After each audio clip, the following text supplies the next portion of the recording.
ഇന്നവര്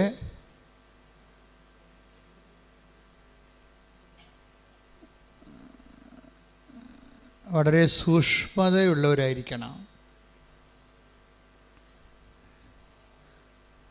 ജാഗ്രതയല്ല, എന്തോ വരാൻ പോകുന്ന വിഷയങ്ങളെക്കുറിച്ചുള്ള ഏകാഗ്രതയാണ് നമുക്ക് ജാഗ്രതയായിട്ട് വരണത്.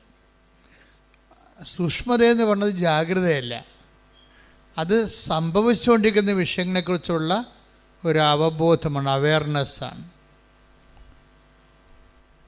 അത് സംഭവിച്ചുകൊണ്ടിരിക്കുന്ന വിഷയങ്ങൾ ഉടമ്പടിയിൽ വരുമ്പോൾ രാത്രിയും പകലും സംഭവിക്കും. നമ്മൾക്ക് ഉണർച്ചയുള്ളപ്പോഴും ഉണർച്ചയില്ലാത്തപ്പോഴും ഉടമ്പടി ലൈവാണ്. അതുകൊണ്ടാണ് എപ്പോഴും ഉടമ്പടിയിൽ വരുന്നൊരു വിഷയം സ്വപ്നം. ഇപ്പോൾ തുടങ്ങിയല്ലത്.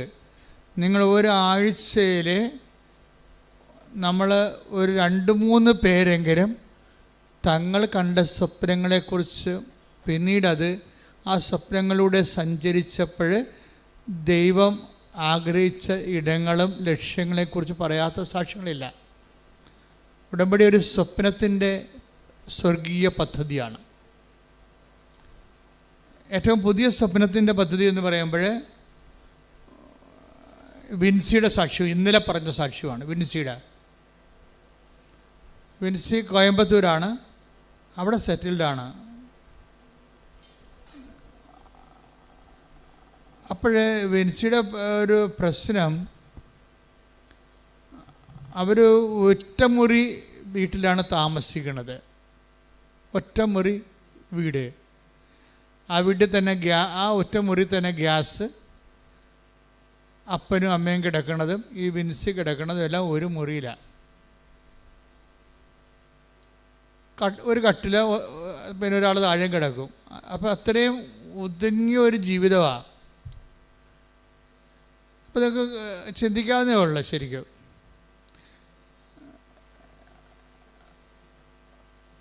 വിൻസി സാക്ഷ്യം പറയണത് ഞങ്ങൾക്ക് പ്രാർത്ഥിക്കാൻ പോലും പറ്റണില്ല എന്നാണ് പറയണത്. പ്രാർത്ഥിക്കാൻ ഇടം പോലും ഇല്ല, അതൊരവസ്ഥ. അപ്പോൾ ഈ ഒരു അവസ്ഥയിലാണ് അവർ ലോൺ എടുക്കുന്നതിനെക്കുറിച്ച് ചിന്തിക്കും. പക്ഷെ നടക്കത്തില്ല. കാര്യം വെച്ച് കഴിഞ്ഞാൽ അവിടെ കുടുംബം കഴിഞ്ഞു പോകുന്നത് ഒരു വാഹനം കൊണ്ടാണ്. ഒരു ടെമ്പറൽ ട്രാവലർ പോലൊരു വാഹനമാണ്. അതിൽ നിന്ന് കിട്ടുന്ന വരുമാനം കൊണ്ടാണ് ഈ അംഗങ്ങളെല്ലാം കഴിഞ്ഞു പോണത്. അപ്പോൾ ലോൺ എടുത്താലും അടക്കാൻ പറ്റത്തില്ല, ലോൺ ചോദിച്ചാൽ തരത്തുമില്ല. അപ്പം അതാണ് അതിൻ്റെ അവസ്ഥ. ഒരു ഗതിമുട്ടിയ ഒരവസ്ഥയാണ്. ഉടമ്പടി ഗതിമുട്ടിയവരുടെ പ്രാർത്ഥനയാണ് ശരിക്കും പറഞ്ഞാൽ, ഏത് വശത്ത് നോക്കിയാലും. അപ്പോഴാണ് വിൻസി ഉടമ്പടിയെക്കുറിച്ച് കേൾക്കുന്നത്. നിങ്ങൾക്കറിയാമല്ലോ, ഉടമ്പടിയിലെ ഏറ്റവും വലിയ ദൈവത്തിൻ്റെ ഉപകരണം പത്രം തന്നെയാണ്. പത്രം നമ്മൾക്ക് ഇപ്പോൾ യൂട്യൂബിൽ സാക്ഷ്യം കേൾക്കുന്നതിനൊക്കെ കൂടുതൽ ആൾക്കാരാണ്, കൂടുതൽ സങ്കടക്കാരാണ് പത്രം വഴി ദൈവത്തെ അറിയണത്. അതുകൊണ്ടാണ് നിങ്ങൾ അതുകൊണ്ട് കയ്യിൽ കൊടുക്കണമെന്ന് പറയുന്നതിൻ്റെ കാരണം. കയ്യിൽ നിങ്ങളെ കൊണ്ട് ഒരു പത്രം കൊടുക്കുമ്പോൾ അവർക്ക് കയ്യിൽ നിന്ന് വാങ്ങിക്കുന്ന കാരണം അവരതിൽ നിന്ന് രക്ഷപ്പെടുമ്പോൾ അവർക്ക് മനസ്സിലാകും അവരെ പള്ളി മുറ്റത്തു നിന്ന് എടുത്തതല്ല, ദൈവം അവർക്ക് കൊടുത്തതാണെന്ന് മനസ്സിലാകും. അതാണ് ഈ നമ്മൾ പള്ളി മുറ്റത്ത് വെക്കണതും വെച്ചിട്ട് പോരണതും കയ്യിൽ കൊടുക്കണതും തമ്മിലുള്ള വ്യത്യാസം. നമ്മൾ പള്ളിമുറ്റത്ത് വെക്കുമ്പോൾ അവരെടുക്കുകയാണ് ചെയ്യണത്. പക്ഷെ നിങ്ങൾ കൊടുക്കുമ്പോൾ ദൈവം അവർക്ക് കൊടുക്കുകയാണ് ചെയ്യണത്. അപ്പോൾ ദൈവത്തിൻ്റെ ഒരു ഉപകരണമായി നിങ്ങൾ മാറണത് നേരിട്ട് കൊടുക്കുമ്പോഴാണ്. പക്ഷെ അതിന് വല്ലാത്ത ഒരു ഇഫക്റ്റാണ് ഉള്ളത്. ആദ്യമേ ഇത്തിരി പാടുണ്ട്, ഇത്തിരി ചമ്മലും ചളിപ്പൊക്കെ ഉണ്ടാവും. അത് പിന്നെ അപ്പം നിങ്ങൾ കുരിശുരൂപത്തോട്ട് നോക്കിയാൽ മതി. ഈ അരച്ചാൻ തുണിയുടെ നഗ്നതയിലെ ദൈവം മനുഷ്യനായി പങ്കപ്പാട് സഹിച്ച് കിടക്കുന്നത് കാണുമ്പോൾ നമ്മളുടെ കഷ്ടത റീഫണ്ടബിളാണ്. ബൈബിൾ പറയുന്ന ഈ കഷ്ടത റീഫണ്ടബിൾ ആക്കിയതെല്ലാം ക്രിസ്തു വന്നതിന് ശേഷമാണ്. എന്ത് കഷ്ടത ഇനി ലോകത്തുണ്ടായാലും അതെല്ലാം റീഫണ്ടബിൾ ആണെന്ന് പറഞ്ഞു, അതിനെല്ലാം റിവാർഡ് തരുമെന്ന്. അതാണ് പൗലോസ് പറയണത്. നമുക്ക് ലഭിക്കാനിരിക്കുന്ന 8:18 റോമ ലേഖനത്തിലെ എന്താ പറയണത്? ഏറ്റു പറഞ്ഞ് നമുക്ക് ലഭിക്കാനിരിക്കുന്ന മഹത്വത്തെക്കുറിച്ച് ഓർക്കുമ്പോഴേ ഇന്നത്തെ കഷ്ടതകള് നിസ്സാരമാണ്. അപ്പോൾ ഈ പത്രം കൊടുക്കുന്നതിലൂടെ നിങ്ങൾക്ക് രണ്ടുപേർക്കുമാണ് മഹത്വം ലഭിക്കാനിരിക്കുന്നത്. ആർക്കാണ്? ആ പ്രേക്ഷിത ജോലി ഏറ്റുമേടിച്ചവർക്കും അതുപോലെ തന്നെ കൊടുത്തവർക്കും രണ്ടുപേർക്കും അനുഗ്രഹമാണ്. ഒരു പത്രപ്രേക്ഷിത പ്രവർത്തനം ചെയ്യുമ്പോൾ എന്താ ചെയ്യണത്? രണ്ടുപേർക്കാണ് ലഭിക്കുന്നത്, ഒരാൾക്കല്ല. പത്രം കൊടുക്കുന്നവർ, കിട്ടുന്നവർ അതിലൂടെ ഉടമ്പടി എടുത്ത് ദൈവത്തെ അറിഞ്ഞ് അവർ പിന്നെ 10,000-കണക്കിന് മനുഷ്യരെ അതിലേക്ക് ക്ഷണിച്ച് അതിൻ്റെ അനുഗ്രഹം ആർക്കാണ്? ഈ കൊടുക്കുന്ന ആളിനാണ്. ആദ്യം കൊണ്ട് കൊടുക്കണില്ലേ? അവരെ സംബന്ധിച്ചിടത്തോളം അവർക്ക് 2 ബെനഫിറ്റ്സാണുള്ളത്. എന്താണ്? ഒന്ന്, ഈ കൊടുക്കുന്ന ആൾ രക്ഷപ്പെട്ട് ദൈവത്തെ അറിഞ്ഞ് രക്ഷപ്പെട്ട് കഴിയുമ്പോഴേ അവരിലൂടെ ഇനി കുറേ അധികം ആൾക്കാർ ദൈവത്തെ അറിയും. അതെല്ലാം കൊടുക്കുന്ന ആളിനകത്ത് പങ്കാളിത്തം കിട്ടും. അതുപോലെ തന്നെ കൊടുക്കുമ്പോഴും നമുക്ക് ആ കൊടുക്കുന്ന ആ ഒരൊറ്റ സബ്ജക്റ്റ് കൊണ്ട് തന്നെ നിങ്ങൾക്ക് ദൈവത്തിൽ നിന്ന് നേരിട്ട് ഡയറക്റ്റായിട്ട് അനുഗ്രഹം കിട്ടും. പക്ഷേ ഇതെല്ലാം വിശ്വാസികളോടാണ് പറയേണ്ടത്. കാര്യം പിന്നെ എന്താ പ്രശ്നം വെച്ച് കഴിഞ്ഞാൽ നമ്മളുടെ സാക്ഷ്യങ്ങൾ നമ്മൾ കേൾക്കുമ്പോൾ മനസ്സിലാകണമെന്ന് വെച്ചാൽ എന്തായാൽ എന്ത് അച്ഛൻ ഇവിടെ നിങ്ങളോട് പറഞ്ഞാലും അതിനൊക്കെ സാധൂകരിക്കുന്ന വലിയ അനുഭവങ്ങൾ ആൾക്കാർ അച്ഛൻ പറയുന്ന വാക്കുകൾ കേട്ടിട്ട് അത് നടപ്പിൽ വരുത്തിയിട്ട് അടയാളങ്ങൾ കിട്ടിയിട്ട് പറഞ്ഞിട്ടുള്ള സാക്ഷ്യങ്ങൾ നമുക്ക് ലക്ഷക്കണക്കിനുണ്ടാകും, അല്ലെങ്കിൽ ആയിരക്കണക്കിനുണ്ടാകും. ഇപ്പം ഈ വിൻസിയുടെ കാര്യം എന്താ? വിൻസി ഇപ്പം നോക്കുമ്പോൾ മുന്നോട്ട് നീങ്ങാൻ ഒരു പഴുതും കാണുന്നില്ല. ഇപ്പം നിങ്ങളിലും ചില ആൾക്കാർ ഇങ്ങനെ ഇരിക്കും.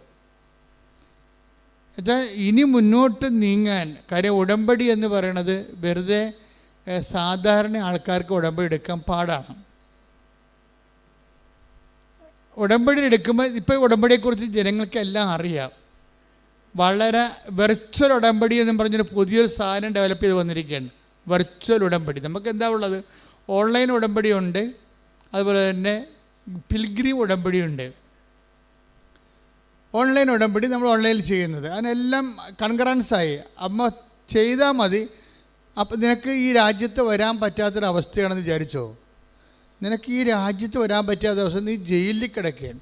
നിനക്ക് 5 മിനിറ്റ് പുറത്തിറങ്ങാൻ സംഭവിക്കത്തുള്ളെങ്കിൽ അവിടെയുള്ള കൂട്ടുകാരനോടോ പോലീസുകാരനോടോ വാങ്ങിച്ചൊരു സാധനം ഇങ്ങനൊരു സാധനം ചെയ്താൽ ദൈവം അതിനെ രക്ഷപ്പെടുത്തുമെന്ന് പറഞ്ഞാൽ 5 മിനിറ്റ് കൊണ്ട് ചിലപ്പോൾ ദൈവം നിന്നെ അവിടെ നിന്ന് രക്ഷപ്പെടുത്തുക. ഓൺലൈൻ ഉടമ്പടിയുടെ പവർ എന്ന് പറയുന്നത് കോവിഡ് കാലത്ത് കർത്താവ് തന്ന ഏറ്റവും വലിയ അനുഗ്രഹങ്ങളൊന്നാണ് കോവിഡ്. പക്ഷേ ഇപ്പോഴാണ് എൻ്റെ ഹാർവസ്റ്റിംഗ് ടൈം എന്ന് പറയുന്നത്. കാര്യം എല്ലാ ഭൂഖണ്ഡങ്ങളിലും ഉള്ളവർ അവർ പറയും, കർത്താവേ ഞങ്ങൾ നാട്ടിലെത്തുമ്പോൾ എന്താണ് എത്താൻ കഴിയണത്, അന്ന് ഞങ്ങൾ നിന്നെ വന്ന് കണ്ടോളാം എന്ന് അമ്മയോട് പറഞ്ഞിട്ടാണ് അവർ ചെയ്യണത്. അപ്പോഴതിൻ്റെത് സഡനായിട്ടാണ് അതിൻ്റെത്. കാര്യം ഒന്നാമത്തെ ലക്ഷക്കണക്കിന് മനുഷ്യരുടെ പ്രാർത്ഥന, രണ്ടാമത്തത് ഞാൻ അച്ഛനായ കാലം മുതൽ ഇതുപോലെ ലക്ഷക്കണക്കിന് മനുഷ്യരെ സുവിശേഷ വേല കഷ്ടപ്പെട്ട് അറിയിച്ചിട്ടുണ്ട്. അപ്പം അതിൻ്റെ ഒരു മെരിറ്റ്, പിന്നെ നടത്തിയ ഉപവാസങ്ങൾ, പിന്നെ ജാഗരണ പ്രാർത്ഥന, പിന്നെ ഈ രോഗിയായിരുന്ന കാലത്ത് ഞാൻ കർത്താവിൻ്റെ വേല തെറ്റിക്കാതെ ചെയ്തിട്ടുണ്ട്. പീഡാസഹനങ്ങളിൽ അങ്ങനെ ഭയങ്കര സജീവമായി ഞാൻ പങ്കെടുത്തിട്ടുണ്ട്. കർത്താവിൻ്റെ പീഡാസഹനങ്ങളിൽ സജീവമായി പങ്കെടുക്കുന്നതിൻ്റെ അത് ഭയങ്കരമാണ്. കാര്യം എൻ്റെ ജന്മത്തെ ഞാൻ ഓർമ്മ വെച്ച കാലം, കർത്താവിനെ അറിഞ്ഞ കാലം മുതൽ ഇപ്പം ഈ നിമിഷം വരെ രോഗങ്ങളും വേദനയും വിട്ടൊഴിഞ്ഞിട്ടില്ല. അതെല്ലാം ഞാൻ എന്താ ചെയ്യണമെന്ന് വെച്ചാൽ ഞാനെല്ലാം അക്കൗണ്ട് ചെയ്ത് ക്യാരി ഓവർ ചെയ്ത് ക്രിസ്തുവിൻ്റെ അക്കൗണ്ടിലേക്ക് ക്യാരി ഓവർ ചെയ്യും. അങ്ങനെ ചെയ്യുമ്പോൾ എന്താ ഗുണമെന്ന് പറഞ്ഞു കഴിഞ്ഞാൽ ക്രിസ്തുവിൻ്റെ മഹത്വം നമ്മൾക്കത് അത് വഴി നമുക്ക് ക്രിസ്തു നേടിയെടുത്ത മഹത്വത്തിൽ നമുക്ക് അവകാശം കിട്ടുന്ന ഭയങ്കരമായ ഒരു ഇക്കണോമിക്കാണ് ഇതിൻ്റെ അകത്ത് വർക്ക് ചെയ്യണത്. അത് അനുഭവിച്ചവർക്ക് മാത്രമേ അതിൻ്റെ ഏറ്റവും വലിയ ആഴമായ വില അറിയത്തുള്ളൂ. ചില ആൾക്കാർക്ക് അത് പറഞ്ഞതൊന്നും മനസ്സിലാവത്തില്ല. അത് ക്രിസ്തു രഹസ്യം മനസ്സിലാക്കണമെങ്കിൽ തന്നെ ഒരു ജീവിതത്തിനൊരു പുണ്യം ഉണ്ടാകണം. അതാണ് എനിക്ക് മനസ്സിലായത്. എന്തെങ്കിലും ഒരു ദൈവം ഒന്ന് ചെറുതായിട്ട് തോണ്ടിയ ആൾക്കാർക്ക് മാത്രമേ ക്രിസ്തു രഹസ്യം മനസ്സിലാകത്തുള്ളൂ. ഇപ്പം നിങ്ങൾക്ക് മനസ്സിലാകുന്നുണ്ടെങ്കിൽ അത് നിങ്ങളുടെ മാതാപിതാക്കന്മാർ ചെയ്ത പുണ്യത്തിൻ്റെ ഭാഗമാണ്, അല്ലെങ്കിൽ നിങ്ങൾ ചെയ്ത പുണ്യത്തിൻ്റെ ഭാഗമാണ്. ചുമ്മാ കല്ലായിട്ടിരുന്ന ക്രിസ്തു രഹസ്യം മനസ്സിലാകത്തില്ല. കഴിഞ്ഞ ദിവസങ്ങളിൽ വേറൊരു, അതായത് പ്രിയ ഷൈജുവിൻ്റെ ഒരു സാക്ഷ്യം ഉണ്ടായി. പ്രിയ ഷൈജു വെർച്വൽ ഉടമ്പടിയുടെ ആളാണ്. വെർച്വൽ ഉടമ്പടി എന്ന് പറഞ്ഞാൽ എന്താ വെച്ച് കഴിഞ്ഞാൽ, ഓൺലൈൻ ഉടമ്പടിക്ക് മുമ്പ് ആൾക്കാരെടുക്കണത് തീർത്ഥാടന ഉടമ്പടിക്ക് മുമ്പ് എടുക്കുന്ന സംഭവമാണ്. അവർ കൃപാസനത്തിൽ പോയി ഉടമ്പടി എടുക്കണമെന്ന് അവർ തീരുമാനിക്കും. ഞാൻ സാക്ഷ്യങ്ങളിൽ നിന്നാണ് ഈ വെർച്വൽ ഉടമ്പടി കണ്ടുപിടിച്ചത്. അതായത് കൃപാസനത്തിൽ പോയി ഉടമ്പടി എടുത്താൽ എൻ്റെ പ്രശ്നങ്ങളെല്ലാം മാതാവ് പരിഹരിക്കും, ഈശോയോട് പറഞ്ഞ് പരിഹരിക്കും. അതെനിക്ക് കുറച്ച് പരാധീനതകളും പോരായ്മകളും ദൈവം എൻ്റെ പ്രാർത്ഥന കേൾക്കുന്നതിന് എനിക്ക് ആധ്യാത്മിക തടസ്സങ്ങളുണ്ടെങ്കിലും മാതാവ് ജാമ്യം നിൽക്കും. അതാണല്ല, മാതാവിൻ്റെ ജാമ്യമാണല്ലോ എൻ്റെ പ്രധാനപ്പെട്ട കാര്യം. ഇതിൻ്റെ വിഷയമെന്ന് പറയണത്, മര്യാദയ്ക്ക് ഉടമ്പടി ഒരു ബൈബിൾ ജീവിച്ചാൽ തന്നെ നമ്മൾ ബ്ലെസ്ഡാണ്. മര്യാദയ്ക്ക് ബൈബിൾ ജീവിച്ചാൽ അപ്പം തന്നെ ബ്ലെസ്സിങ് തുടങ്ങും. പക്ഷെ നമ്മുടെ പരാധീനത കൊണ്ടും സാഹചര്യം കൊണ്ടും നമുക്ക് പലപ്പോഴും മര്യാദയ്ക്ക് ജീവിക്കാൻ പറ്റത്തില്ല. അവിടെയാണ് space of the Marian space എന്ന് പറയാം അതിന്. അവിടെയാണ് മരിയൻ സ്പേസ്. നമ്മൾക്ക് എന്തെങ്കിലും തട്ടുകേടുണ്ട്, കുഴപ്പത്തിലാണ്, നമ്മൾ ആധ്യാത്മികമായിട്ട് കുഴപ്പത്തിലാണ്, അല്ലെങ്കിൽ ഒരു നമുക്ക് യോഗ്യതയില്ല എന്നുണ്ടെങ്കിൽ അമ്മ അവിടെ ജാമ്യക്കാരത്തിയാവും. അതാണ് നമ്മൾ രക്ഷപ്പെടണത്. ഈ മനുഷ്യന്മാരെല്ലാം രക്ഷപ്പെട്ടിരിക്കുന്നതിൻ്റെ കാരണം പിന്നിൽ അമ്മയുടെ ജാമ്യമാണ്. അമ്മ അതിൻ്റെ ജാമ്യം എടുക്കും. കാര്യം വെച്ചാൽ നീ അനുതപിച്ച് വരുന്നിടത്തോളം കാലം നീ അനുതാപത്തിലേക്ക് വന്ന് കൃപയിൽ നിനക്ക് സ്വന്തം കാലം നിൽക്കും. കൃപയിൽ സ്വന്തം കാലം നിൽക്കുന്നൊരു കാലമുണ്ട് ഉടമ്പടിയിൽ. ആ അമ്മയുടെ പോലും സപ്പോർട്ട് വേണ്ടാതെ നമുക്ക് നിൽക്കണൊരു കാലം ഉണ്ടാവും. ആ കാലം വരെ അമ്മ നിന്നെ സപ്പോർട്ട് ചെയ്യും. അതാണ് ഉടമ്പടിയുടെ സ്പേസ് എന്ന് പറയുന്നത്. സ്തുതിക്കട്ടെ. ഹല്ലേലൂയ, ഹല്ലേലൂയ. യേശുവേ ആരാധന. അമ്മയുടെ സാന്നിധ്യവും സംരക്ഷണവും ജീവിതത്തിൽ അനുഭവിക്കാൻ കർത്താവേ അങ്ങ് ഞങ്ങളെ തിരഞ്ഞെടുക്കണമെന്ന് പ്രാർത്ഥിക്കുന്നു. ഹല്ലേലൂയ, ഹല്ലേലൂയ, പരിശുദ്ധ പരമ ദിവ്യകാരുണ്യത്തിന് ആരാധനയും സ്തുതിയും പുകഴ്ചയും. അപ്പോഴേ ഈ പ്രിയ ഷൈജു അവൾക്ക് പെട്ടെന്ന് ഒരു ഈ ഡിസ്ക് ബൾജാവും. ഇങ്ങനെ ഒരു നോർമൽ ഫാമിലിയാണ്. അത്യാവശ്യം കുഞ്ഞ് ചെറിയ ചെറിയ ജോലിയൊക്കെ കൊണ്ട് ചിലവെല്ലാം നിവർത്തിക്കൊണ്ട് പോകുന്ന ഒരു കോമൺ നോർമൽ ഫാമിലിയാണ്. നിങ്ങൾക്കറിയാം, നോർമൽ ഫാമിലിയൊക്കെ ഒരാളിൻ്റെ ജോലി പോയാൽ പിന്നെ എല്ലാം തകിടം മറിയും. അപ്പനുണ്ട്, അമ്മയ്ക്കും ജോലിയുണ്ട്, ചെറിയ ജോലികൾ കൊണ്ട് അവരങ്ങനെ ജീവിച്ച് ഭക്ഷണം കഴിച്ച് പോകുന്ന ഒരു ഏർപ്പാടാണ്. അതിനിടയ്ക്ക് പെട്ടെന്ന് ഇവരുടെ ഡിസ്ക് ബൾജാവും, നടക്കാൻ പറ്റാത്ത അവസ്ഥയാവും. ഡോക്ടറിൻ്റെ അടുത്ത് ചെല്ലുമ്പോൾ ഡോക്ടർ പറയും, ഇതെങ്ങനെ ഇത്രയും നാളെ ജീവിച്ചെന്നൊക്കെ ചോദിക്കും. ഡോക്ടർ എങ്ങനെ ഇവിടം വരെ വന്നു എന്നൊക്കെ ചോദിക്കും. ഈ ഡിസ്കും വെച്ചോണ്ട്, ഈ നടുവും വെച്ചോണ്ട് എങ്ങനെ ഇവിടം വരെ വന്നു എന്നൊക്കെ ചോദിക്കും. എന്നിട്ട് അവസാനം ബെൽറ്റ് ഇട്ട് വിടും. പിന്നെ പണി ചെയ്യാനും പറ്റത്തില്ല, പണിക്ക് പോകാനും പറ്റത്തില്ല. അപ്പോൾ അമ്മയോട് ചോദിക്കുന്ന ഒരു ചോദ്യമുണ്ട്. അത് നിങ്ങളൊക്കെ ചോദിച്ച ചോദ്യമാണ്. കാര്യം ഈ അമ്മ അമ്മയെക്കുറിച്ച് മകൾക്കൊരു അസസ്മെൻ്റ് ഉണ്ട്. അവൾ പഠിക്കണ കുട്ടിയാണ്. അമ്മ ഒരുവിധം പ്രാർത്ഥിക്കുകയും ദൈവത്തിന് ഒപ്പിച്ച് ജീവിക്കുകയും ചെയ്യുന്ന ആളാണ്. പക്ഷെ എന്നാലും ദൈവത്തിന് വേണ്ടി ദൈവത്തിൻ്റെ കൂടെ ജീവിക്കണ പോലെ ജീവിച്ചിട്ടും ഡിസ്ക് അകന്നുപോയി, നടക്കാൻ പറ്റാത്ത ബെൽറ്റ് ഇട്ടിട്ട് നടക്കേണ്ടി വന്ന്. അപ്പം മകൾ ചോദിക്കും, ഇത്രയും കണ്ട അമ്മ ദൈവമേ എന്ന് പറഞ്ഞ് നടന്നിട്ട് നടുവ് പോയില്ല എന്ന് പറയും. എന്നിട്ട് ഒരു ദിവസം അവൾ സങ്കടത്തോടെ അമ്മയോട് ചോദിക്കും, അമ്മ നമ്മൾ ഇത്രയും ദൈവത്തെ വിളിച്ച്, അല്ല നമ്മളല്ല, അമ്മ ഇത്രയും ദൈവത്തെ വിളിച്ചിട്ടും ഇത്രയും ക്ലേശങ്ങൾ അമ്മയ്ക്ക് വരുന്നത് എങ്ങനെയാണെന്ന് ചോദിക്കും. അമ്മ ഇത്രയും ദൈവത്തെ വിളിച്ചിട്ടും ഇത്രയും ക്ലേശങ്ങൾ അവൾക്ക് അത് ടാലി ആകണില്ല. എല്ലാവരും ദൈവത്തെ വിളിക്കണത് എന്തിനാ? നമ്മുടെ ക്ലേശങ്ങളൊക്കെ മാറിയിട്ട് സമാധാനത്തോടെ ജീവിക്കാൻ വേണ്ടിയാണ്. അമ്മ ഇതൊക്കെ ചെയ്യുന്നുണ്ട്, പക്ഷെ അമ്മയുടെ ക്ലേശം മാറണില്ല. പുതിയ ക്ലേശങ്ങൾ ഉണ്ടാവുന്നത്. അപ്പോൾ ഇവൾക്കത് മനസ്സിലാവണില്ല. അവൾ കൊച്ചല്ലത്, പക്ഷെ അവൾക്കത് മനസ്സിലാവണില്ല.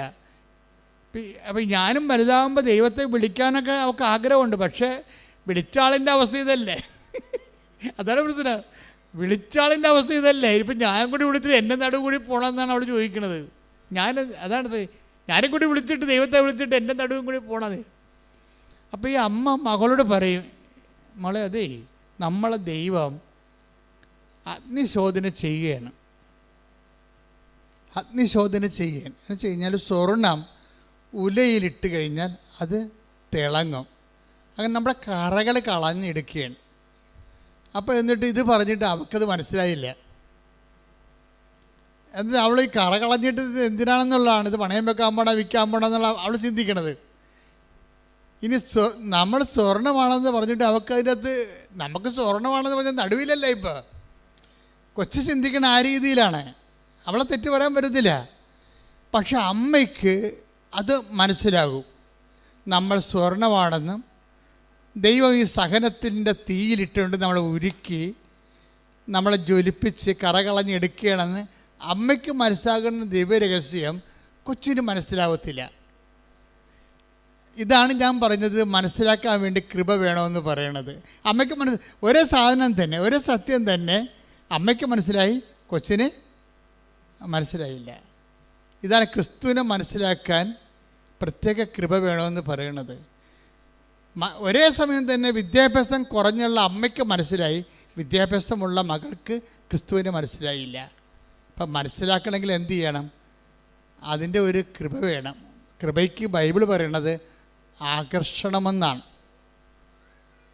നിങ്ങൾക്കൊരു ആകർഷണമില്ലേ?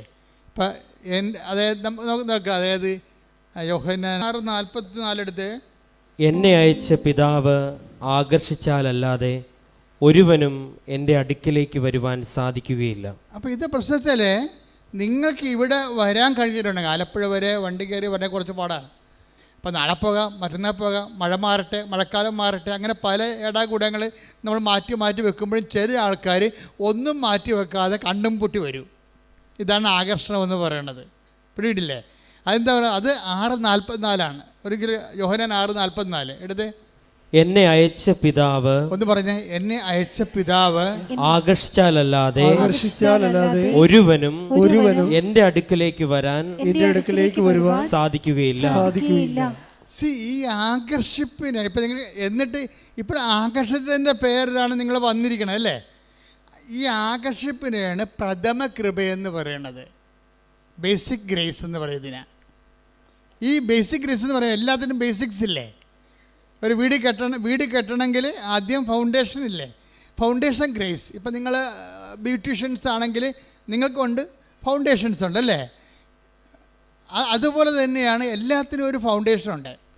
കൃപയുടെ ഫൗണ്ടേഷൻ എന്ന് പറയുന്നത് ഈ ആകർഷിപ്പാണ്. വൺസ് നിങ്ങൾ ആകർഷിപ്പിക്കപ്പെട്ട് കർത്താവിൻ്റെ അടുത്ത് വന്നു കഴിഞ്ഞാൽ ഫൗണ്ടേഷനായി, എന്താ അടിത്തറയായി. ഇനി കെട്ടിപ്പൊക്കണത് മാതാവ് കെട്ടിപ്പൊക്കിക്കൊള്ളൂ. പ്രധാനപ്പെട്ട കാര്യം എന്താണ്? കാര്യം വീടിൻ്റെ മൊത്തം എസ്റ്റിമേറ്റിൻ്റെ 1/3 ഫൗണ്ടേഷൻ പോകും ചില സമയത്ത്. അതാണ് പ്രശ്നം. ഫൗണ്ടേഷൻ ശരിയായില്ലെങ്കിൽ മൊത്തം ശരിയാകാതെ വരും. അപ്പം അതുകൊണ്ട് നിങ്ങൾ ഇവിടം വരെ എത്തിവിടുമ്പോൾ തന്നെ 33% ഗ്രേസായി, 33% കാര്യങ്ങൾ തീരുമാനമായി. അത് ദൈവത്തോട് അതുകൊണ്ട് നന്ദി പറയണം. പ്രാർത്ഥിച്ച ദൈവമേ ഞങ്ങൾക്ക് ഈ കണ്ണീരിന്റെ കാലത്ത് നിന്റെ സന്നിധാനത്തിൽ എത്തിപ്പെടാൻ ആകർഷണത്തിന്റെ അനുഗ്രഹം നൽകിയതിന് നന്ദി പറയുന്നു.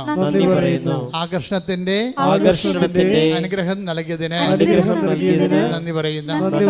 ശ്രുതിക്കട്ടെ. ഇപ്പോഴേ പ്രിയ മകളോട് പറഞ്ഞ വചനം ഏതാണ്?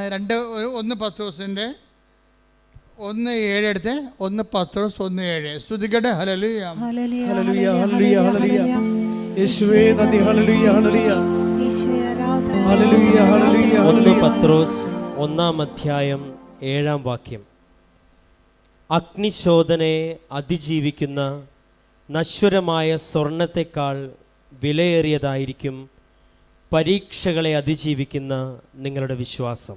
Praise the Lord. പ്രിയ മകളോട് പറഞ്ഞു. മകളെന്താ പറയുന്നത്? നമ്മൾ ഇത്രയും അമ്മ ഇത്രയും ദൈവത്തോട് അടുത്തിട്ടും അമ്മയ്ക്ക് എന്താണ് ഇങ്ങനെ മുടന്തി നടക്കുന്നത്, ഇതുപോലെ ക്ലേശങ്ങൾ വരണതെന്നാണ് ചോദിക്കുന്നത്. അപ്പോൾ അമ്മ മകളോട് പറയുന്ന മറുപടി എന്താണ്? നമ്മളെ അഗ്നിശോധന ചെയ്യുകയാണ്. അഗ്നിശോധന ചെയ്ത് കഴിഞ്ഞാൽ നമ്മളുടെ കറകൾ പോകും, വിശുദ്ധീകരണമാണ് ഇതിൻ്റെ ലക്ഷ്യം എന്ന് പറഞ്ഞിട്ട്, പക്ഷേ ആ വചനം മകൾക്ക് മനസ്സിലാകണില്ല. ഈ മനസ്സിലാകാൻ വേണ്ടിയാണ് ശരിക്കും പറഞ്ഞാൽ. എന്തുകൊണ്ടാണ് മനസ്സിലാകാത്തതിൻ്റെ കാരണം എന്താണ്? അവൾക്ക് ആകർഷിപ്പില്ല. യോഹന്നാൻ 6:44 എന്താണ്? ക്രിസ്തുവിനെ മനസ്സിലാകണമെങ്കിൽ നിങ്ങൾക്കറിയാവില്ല, ക്രിസ്തുവിനെ ഞാൻ മസ്റ്റിൽ പിടിച്ച് ക്രിസ്തുവിനെ മനസ്സിലാക്കിയേക്കാമെന്ന് പറഞ്ഞാൽ മനസ്സിലാകത്തില്ല. എന്നാൽ ഭയങ്കര ബുദ്ധിമാന്മാരെക്കാൾ എളിയവർക്ക് ദൈവം വെളിപ്പെടുത്തുകയും ചെയ്യും. അതെന്തിന്? ആകർഷിപ്പിൻ്റെ പേരില്ല. ദൈവം അതിനുള്ള വരം കൊടുക്കും, ക്രിസ്തുവിനെ മനസ്സിലാക്കാനുള്ള വരം കൊടുക്കും. ഇപ്പം ഈ പ്രിയക്ക് ആ വരമുണ്ട്, അമ്മയ്ക്ക് ആ വരമുണ്ട്. അതുകൊണ്ട് ഈ ക്ലേശങ്ങൾ പോലും അവളെ അധികം അലട്ടണില്ല. അവൾ 1 പത്രോസിൻ്റെ 1:7 പറഞ്ഞിരിക്കുന്ന പോലെ നശ്വരമായ സ്വർണത്തെക്കാൾ നശ്വരമായ സ്വർണത്തെക്കാൾ വിലയേറിയതാണ് പരീക്ഷകളെ അതിജീവിക്കുന്ന നമ്മുടെ വിശ്വാസം.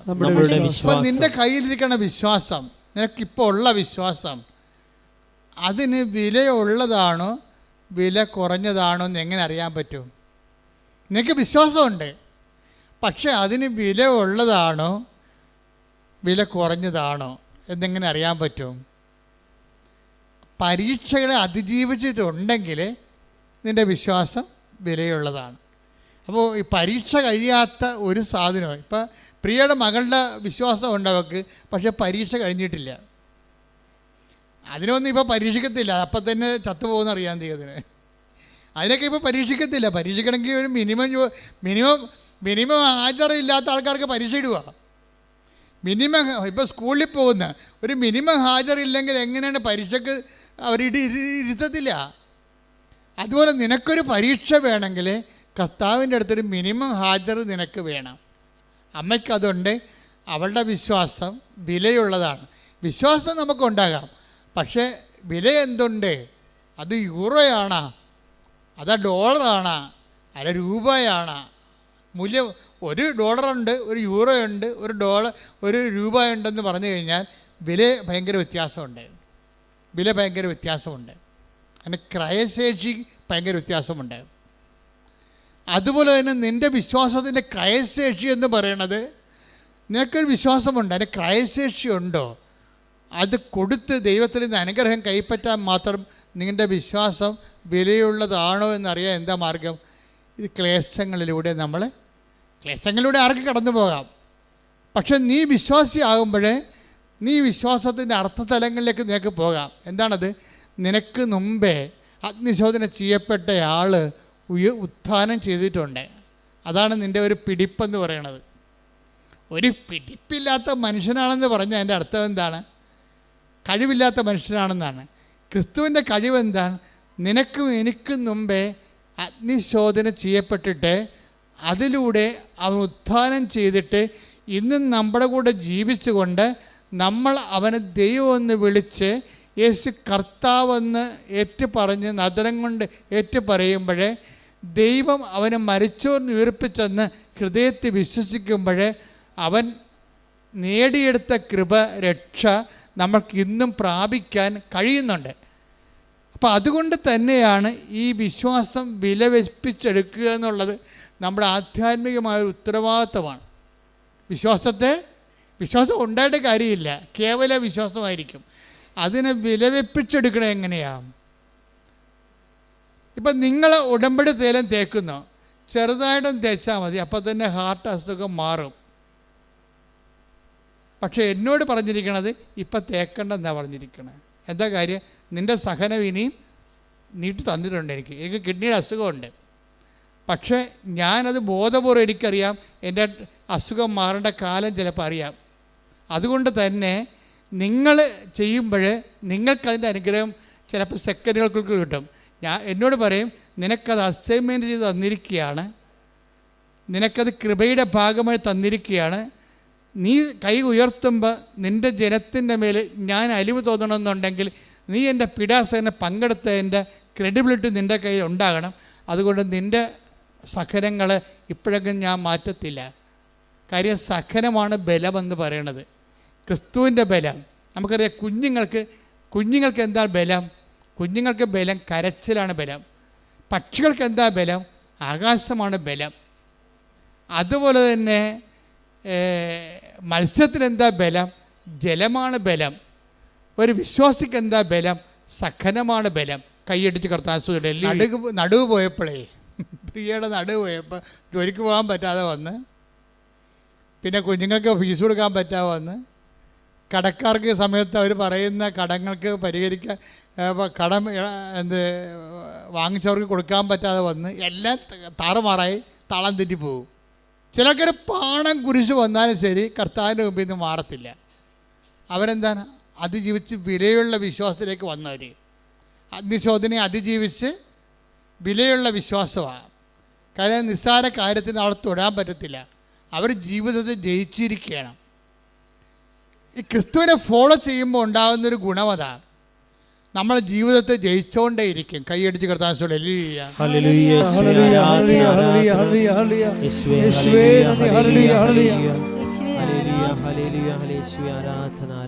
പരിശുദ്ധ പരമ ദിവ്യകാരുണ്യത്തിന്. അപ്പൊ നമ്മുടെ സബ്ജക്റ്റ് എന്താ? വെർച്വൽ കവനന്റ് ആണ് നമ്മുടെ സബ്ജക്റ്റ്. വെർച്വൽ ഉടമ്പടി എന്ന് വെച്ചാൽ പിൽഗ്രിം ഉടമ്പടിയല്ല, ഓൺലൈൻ ഉടമ്പടിയല്ല. എന്താണ് ഇവരുടെ പ്രശ്നം വെച്ച് കഴിഞ്ഞാൽ, ഇവർക്ക് കൃപാസനത്തിൽ വരാൻ വേണ്ടി ഈ പ്രിയ തീരുമാനിക്കും, പക്ഷെ വരാനുള്ള പാങ്ങില്ല, സമയം വെക്കണില്ല. ചിലപ്പോൾ സാമ്പത്തിക വിഷയമായിരിക്കാം. അവർക്ക് വരാൻ ആഗ്രഹമുണ്ട്, ഭയങ്കര ആഗ്രഹമുണ്ട്. ഉടമ്പടിയെക്കുറിച്ചൊക്കെ അവൾ പഠിച്ചിട്ടുണ്ട്, കേട്ടിട്ടുണ്ട്, മനസ്സിലാക്കിയിട്ടുണ്ട്, ആൾക്കാർ പറയുന്ന സാക്ഷ്യങ്ങളൊക്കെ കേട്ടിട്ട്. അതുകൊണ്ട് വീട്ടിൽ ഇരുന്ന് സ്വന്തമായിട്ട് ഈ ഏകലവ്യനെ പോലെ അസ്ത്രവിദ്യ പഠിക്കും.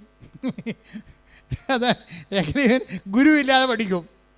ഗുരുവില്ലാതെ അസ്ത്രവിദ്യ പഠിച്ചിട്ട് അല്ല ദ്രോണാചാര്യർ ഗുരുദക്ഷിണ ചോദിക്കണത് കൈമുറിച്ചോണ്ട് പോകാൻ. അപ്പോൾ വീട്ടിൽ ഇരുന്ന് ഇവള് ഉടമ്പടി പാലിച്ച് ജീവിക്കും. ഇവിടെ വന്നിട്ടില്ല, ഓൺലൈൻ ഉടമ്പടി എടുക്കാൻ അറിയത്തില്ല, വെർച്വൽ ഉടമ്പടി. എന്നാൽ ദൈവമായിട്ട് ഈ സഹനത്തിൻ്റെ കാലത്ത് വിശുദ്ധിയോടെ ജീവിക്കാനുള്ള വചനം വായിക്കും, പറ്റുന്നവരൊക്കെ സഹായിക്കും, പ്രാർത്ഥിക്കേണ്ട പ്രാർത്ഥന നോക്കിയെടുത്തിട്ട് തന്നെത്താൻ പ്രാർത്ഥിച്ചുകൊണ്ടിരിക്കും.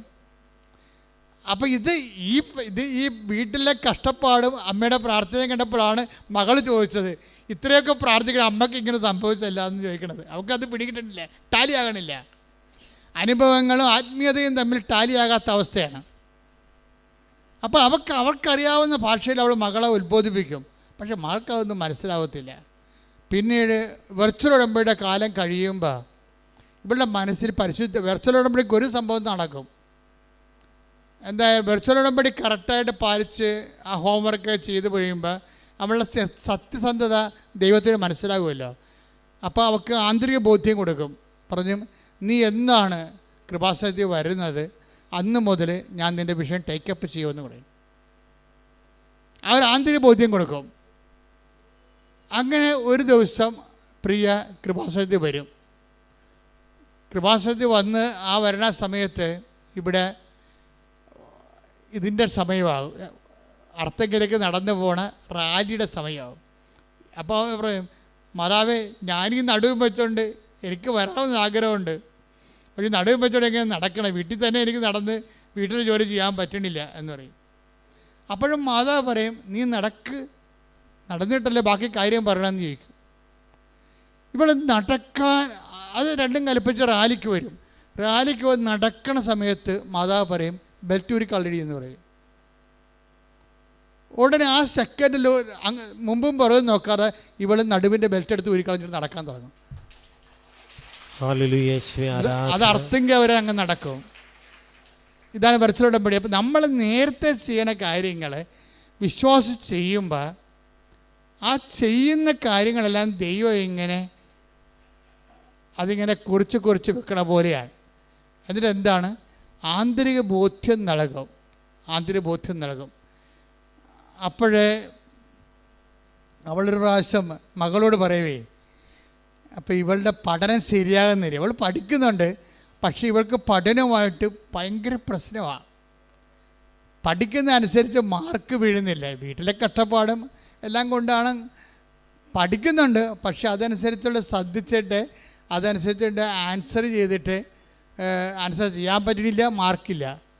അപ്പോൾ ഉടനെ മകള് വിശ്വാസമില്ലാതെ, അമ്മയുടെ വിശ്വാസം ഉണ്ടെങ്കിലും മകൾക്ക് വിശ്വാസമില്ലെന്ന് പ്രിയക്ക് മനസ്സിലായിട്ട് മാതാവിനോട് പറയും, മാതാവേ ഇവക്ക് വിശ്വാസം കൊടുക്കണം, എന്തെങ്കിലും നീ ചെയ്യണം.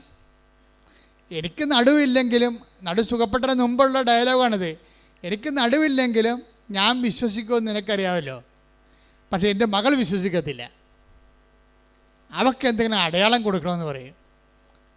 ഉടനെ മാതാവ് 50 എഴുതി കാണിക്കും. ഉടനെ മകളോട് പറയും, നിനക്ക് 60-ൽ 50 മാർക്ക് കിട്ടും. ഉടനെ വിളിച്ച് ഇരിക്കും. കാര്യം 40 പോലും കിട്ടാനുള്ള സാധ്യത അവൾക്കില്ല, കിട്ടിയ ചരിത്രവും ഇല്ല. പക്ഷേ ഇത് പരീക്ഷ എഴുതും, പരീക്ഷ കുളമായിപ്പോയി.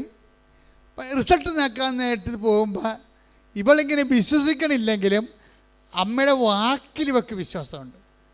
അമ്മ പറഞ്ഞല്ല 50 ഞാൻ റിസൾട്ട് നോക്കാൻ പോകണ കേട്ടാന്ന് പറയും. റിസൾട്ട് നോക്കാൻ പോയപ്പോൾ അവിടെ 50 മാർക്ക്. അപ്പോൾ ഇവൾക്ക് സംശയമായി, എൻ്റെ പരീക്ഷ പൊട്ടയിടുന്നല്ല, എനിക്ക് 50 മാർക്ക് കിട്ടാൻ പോകണമെന്ന് അമ്മയ്ക്ക് എങ്ങനെ അറിയാൻ പറ്റുമെന്ന് ചോദിക്കും. എനിക്ക് കിട്ടാൻ പോകുന്ന മാർക്കിനെ കുറിച്ച് അമ്മയ്ക്ക് എങ്ങനെ അറിയാൻ പറ്റും? അപ്പോഴേ അമ്മ പറയും, നിനക്ക് ഇതിനേക്കാൾ വലിയ മാർക്ക് തരാമെന്ന് മാതാവ് എന്നോട് പറഞ്ഞിട്ടുണ്ടെന്ന് പറയും. ഇപ്പം എന്നാ സംഭവിച്ചു, +2 റിസൾട്ട് വന്നപ്പോൾ 600-ൽ 600. ഇതെന്ന് പറയുന്നത് വിലയുള്ള വിശ്വാസത്തിൻ്റെ വിലയാണത്. പഠനത്തിൽ തകർന്ന മകൾക്ക് അവളുടെ മെറിറ്റിലല്ലാതെ അവളെ ഈ മാർക്ക് കിട്ടാനുള്ള കാരണം എന്താ അറിയാമോ? പ്രിയ അമ്മ മാതാവിനോട് പറയും, മാതാവേ അവൾ വിശ്വസിക്കണം. ഇപ്പം അവൾക്ക് മാർക്ക് കൊടുത്തില്ലെങ്കിൽ ഞാൻ വിശ്വസിക്കും, അത് നിനക്കറിയാമല്ലോ. പക്ഷേ എൻ്റെ പ്രശ്നം അതല്ല, അവൾ കൂടി വിശ്വസിക്കണം, അതാ വിഷയം. അപ്പോൾ അവൾ കൂടി വിശ്വസിക്കണമെന്ന് പറഞ്ഞാൽ മകൾക്ക് വേണ്ടി മാതാവിൻ്റെ മുമ്പിൽ മധ്യസ്ഥം വഹിക്കുകയും, അത് പക്ഷേ പ്രിയയെപ്പോലെ എല്ലാവരും പറഞ്ഞാൽ ഏക്കത്തില്ല. എന്താ കാര്യം? ഈ ഇല്ലാത്ത നടുവും വെച്ചുകൊണ്ട് ആണ് അവൾ വിശ്വാസം പ്രഖ്യാപിച്ചിരിക്കുന്നത്. അതുകൊണ്ട് 1 1:7 എന്താ പറയണത്? അഗ്നിശോധനയെ അതിജീവിച്ച വിശ്വാസം സ്വർണത്തെക്കാളും വിലയുള്ളതാണ്. അപ്പം പ്രിയയുടെ വിശ്വാസം ശോധന ചെയ്യപ്പെട്ട വിശ്വാസമായത് കാരണം വില പേശാൻ പറ്റിയ വിശ്വാസമാണ്. അതുകൊണ്ടാണ് ഇൻട്രാക്ഷൻ ലെവലിൽ വരണത്, കമ്മ്യൂണിക്കേഷൻ ലെവലിൽ വരണത്. ഉടമ്പടി ഏറ്റവും വലിയ സംഭവം വെച്ചാൽ കമ്മ്യൂണിക്കേഷനാണ്.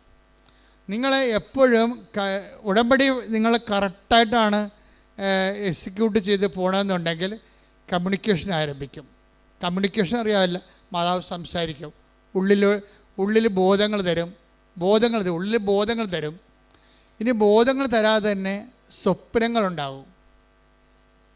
സ്വപ്നങ്ങൾ കാര്യം ഒരു ഏറ്റവും കൂടുതൽ സ്വപ്നങ്ങൾ ബൈബിൾ കാലം കഴിഞ്ഞാൽ, ബൈബിൾ കാലം സ്വപ്നങ്ങളുടെ കാലമാണ്, പക്ഷേ ബൈബിൾ കാലം കഴിഞ്ഞാൽ ഏറ്റവും കൂടുതൽ സ്വപ്നങ്ങൾ നടന്നിരിക്കുന്ന ഉടമ്പടിയിലാണ്.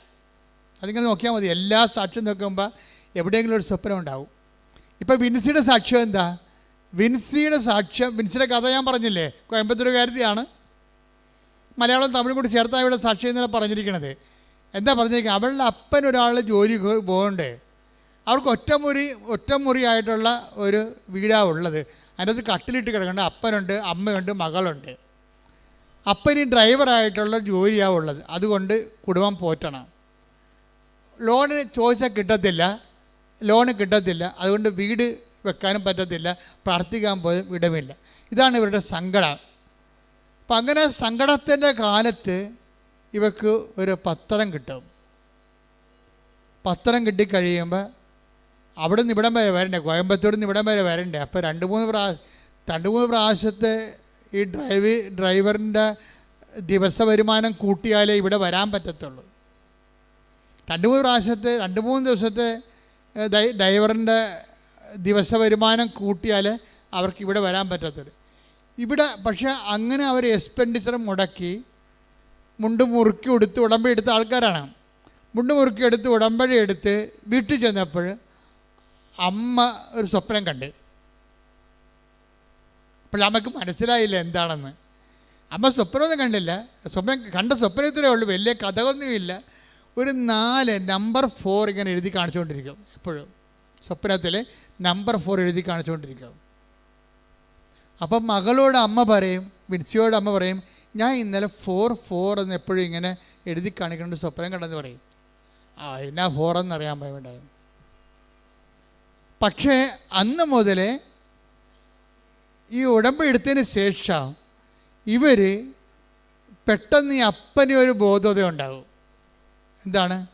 അപ്പന് പണ്ട് ധൈര്യമില്ല. ഞാൻ ഉടമ്പടി എടുത്താൽ എങ്ങനെയാണ്, ലോൺ എടുത്താൽ നമുക്ക് കിട്ടുമോ, ലോൺ കിട്ടുമോ, കിട്ടിയാൽ നമുക്ക് വീട് വെക്കാൻ പറ്റുമോ, അങ്ങനെ കുറേ. അതുകൊണ്ട് മനസ്സിന് ധൈര്യമില്ലാതെ ഇപ്പം നമുക്കറിയാമല്ലോ, എന്തെങ്കിലും ചെയ്യാൻ പറ്റുമെങ്കിൽ 30-40 വയസ്സിനുള്ളിൽ ചെയ്യാൻ. നമുക്ക് റിസ്ക് എടുക്കാൻ പറ്റുന്ന 40 വയസ്സിൻ്റെ ശേഷം അപൂർവം പേരെ റിസ്ക് എടുക്കത്തുള്ളൂ. അങ്ങോട്ട് പ്രായമാകുന്നവർക്ക് റിസ്ക് കുറഞ്ഞ് എടുക്കത്തുള്ളൂ. നമുക്കറിയാം, പ്രായമായി കഴിഞ്ഞാൽ നമ്മൾ ആൾക്കാർക്ക് ദാനങ്ങൾ ചെയ്യുന്ന ആൾക്കാരും പ്രായമായി കഴിഞ്ഞാൽ ചെയ്യത്തില്ലല്ലേ, ആൾക്കാരും ഉണ്ടാകത്തില്ലെന്ന് വിചാരിച്ചുകൊണ്ട് അവർ പിടിച്ച് ചെയ്യത്തുള്ളൂ. ചെറുപ്പക്കാർ മാത്രമേ എന്തെങ്കിലുമൊക്കെ കൂടുതൽ ആൾക്കാർക്ക് കൊടുക്കത്തുള്ളൂ. പ്രായമായ ആൾക്കാർ സ്വാഭാവികമായിട്ടൊരു ഡിഫൻസ് വരും അവിടെ. അപ്പം അങ്ങനെ ഉണ്ടാകൊണ്ട് ഈ എങ്ങനെ ആര് തിരിച്ചടക്കാൻ പറ്റുമോ എന്നൊക്കെ പറഞ്ഞപ്പോഴൊക്കെ പേടിയായിരുന്നു. ഉടമ്പടി എടുത്തോടുകൂടി മാതാവ് ആദ്യം ചെയ്തത് ഈ പേടി എടുത്ത് മാറ്റി. അപ്പനുടനെ പറഞ്ഞു, എടി നമുക്ക് ലോൺ എടുക്കാം, എടി കിട്ടുമെങ്കിൽ നമുക്ക് എടുക്കാമെന്ന് പറഞ്ഞ്. അപ്പോൾ അത് ഇത്രയും നാൾ 10-12 കൊല്ലമായിട്ട് ലോൺ എടുക്കത്തില്ലെന്ന് പറഞ്ഞിരുന്ന മനുഷ്യന് ഉടമ്പടി എടുത്തപ്പോൾ മനസ്സ് മാറി. അവർ അതുപോലെ തന്നെ ബാങ്കിൽ ചെന്ന് ചോദിക്കുകയും ചെയ്ത് ലോൺ ഒരു 2-3 ദിവസത്തിനുള്ളിൽ ലോൺ പാസ്സായി. നിങ്ങൾക്കറിയാമല്ലേ, മരിയൻ ചാനൽ എന്ന് പറഞ്ഞാൽ പിന്നെ സ്പീഡായിരിക്കും ഭയങ്കര, ആരും തടുക്കാൻ പറ്റത്തില്ല. അത് നമ്മൾ ഐസയാർ വായിക്കണ പോലെയാണ്, ഞാൻ അടച്ച വാതിൽ ആരും തുറക്കത്തില്ല, തുറന്ന വാതിലാരും അടക്കത്തുമില്ല.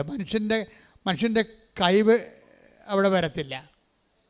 സ്വാഭാവികമായ സ്പീഡിൽ നിന്ന് ഇത് സാധാരണ ഇതിന് വേണ്ട ഒരു സ്പീഡിലേക്ക് കാര്യങ്ങൾ മാറും. അങ്ങനെ അവർക്കൊരു സ്ഥലം ഒരു കാട്ടുപ്രദേശത്തുണ്ടായിരുന്നു.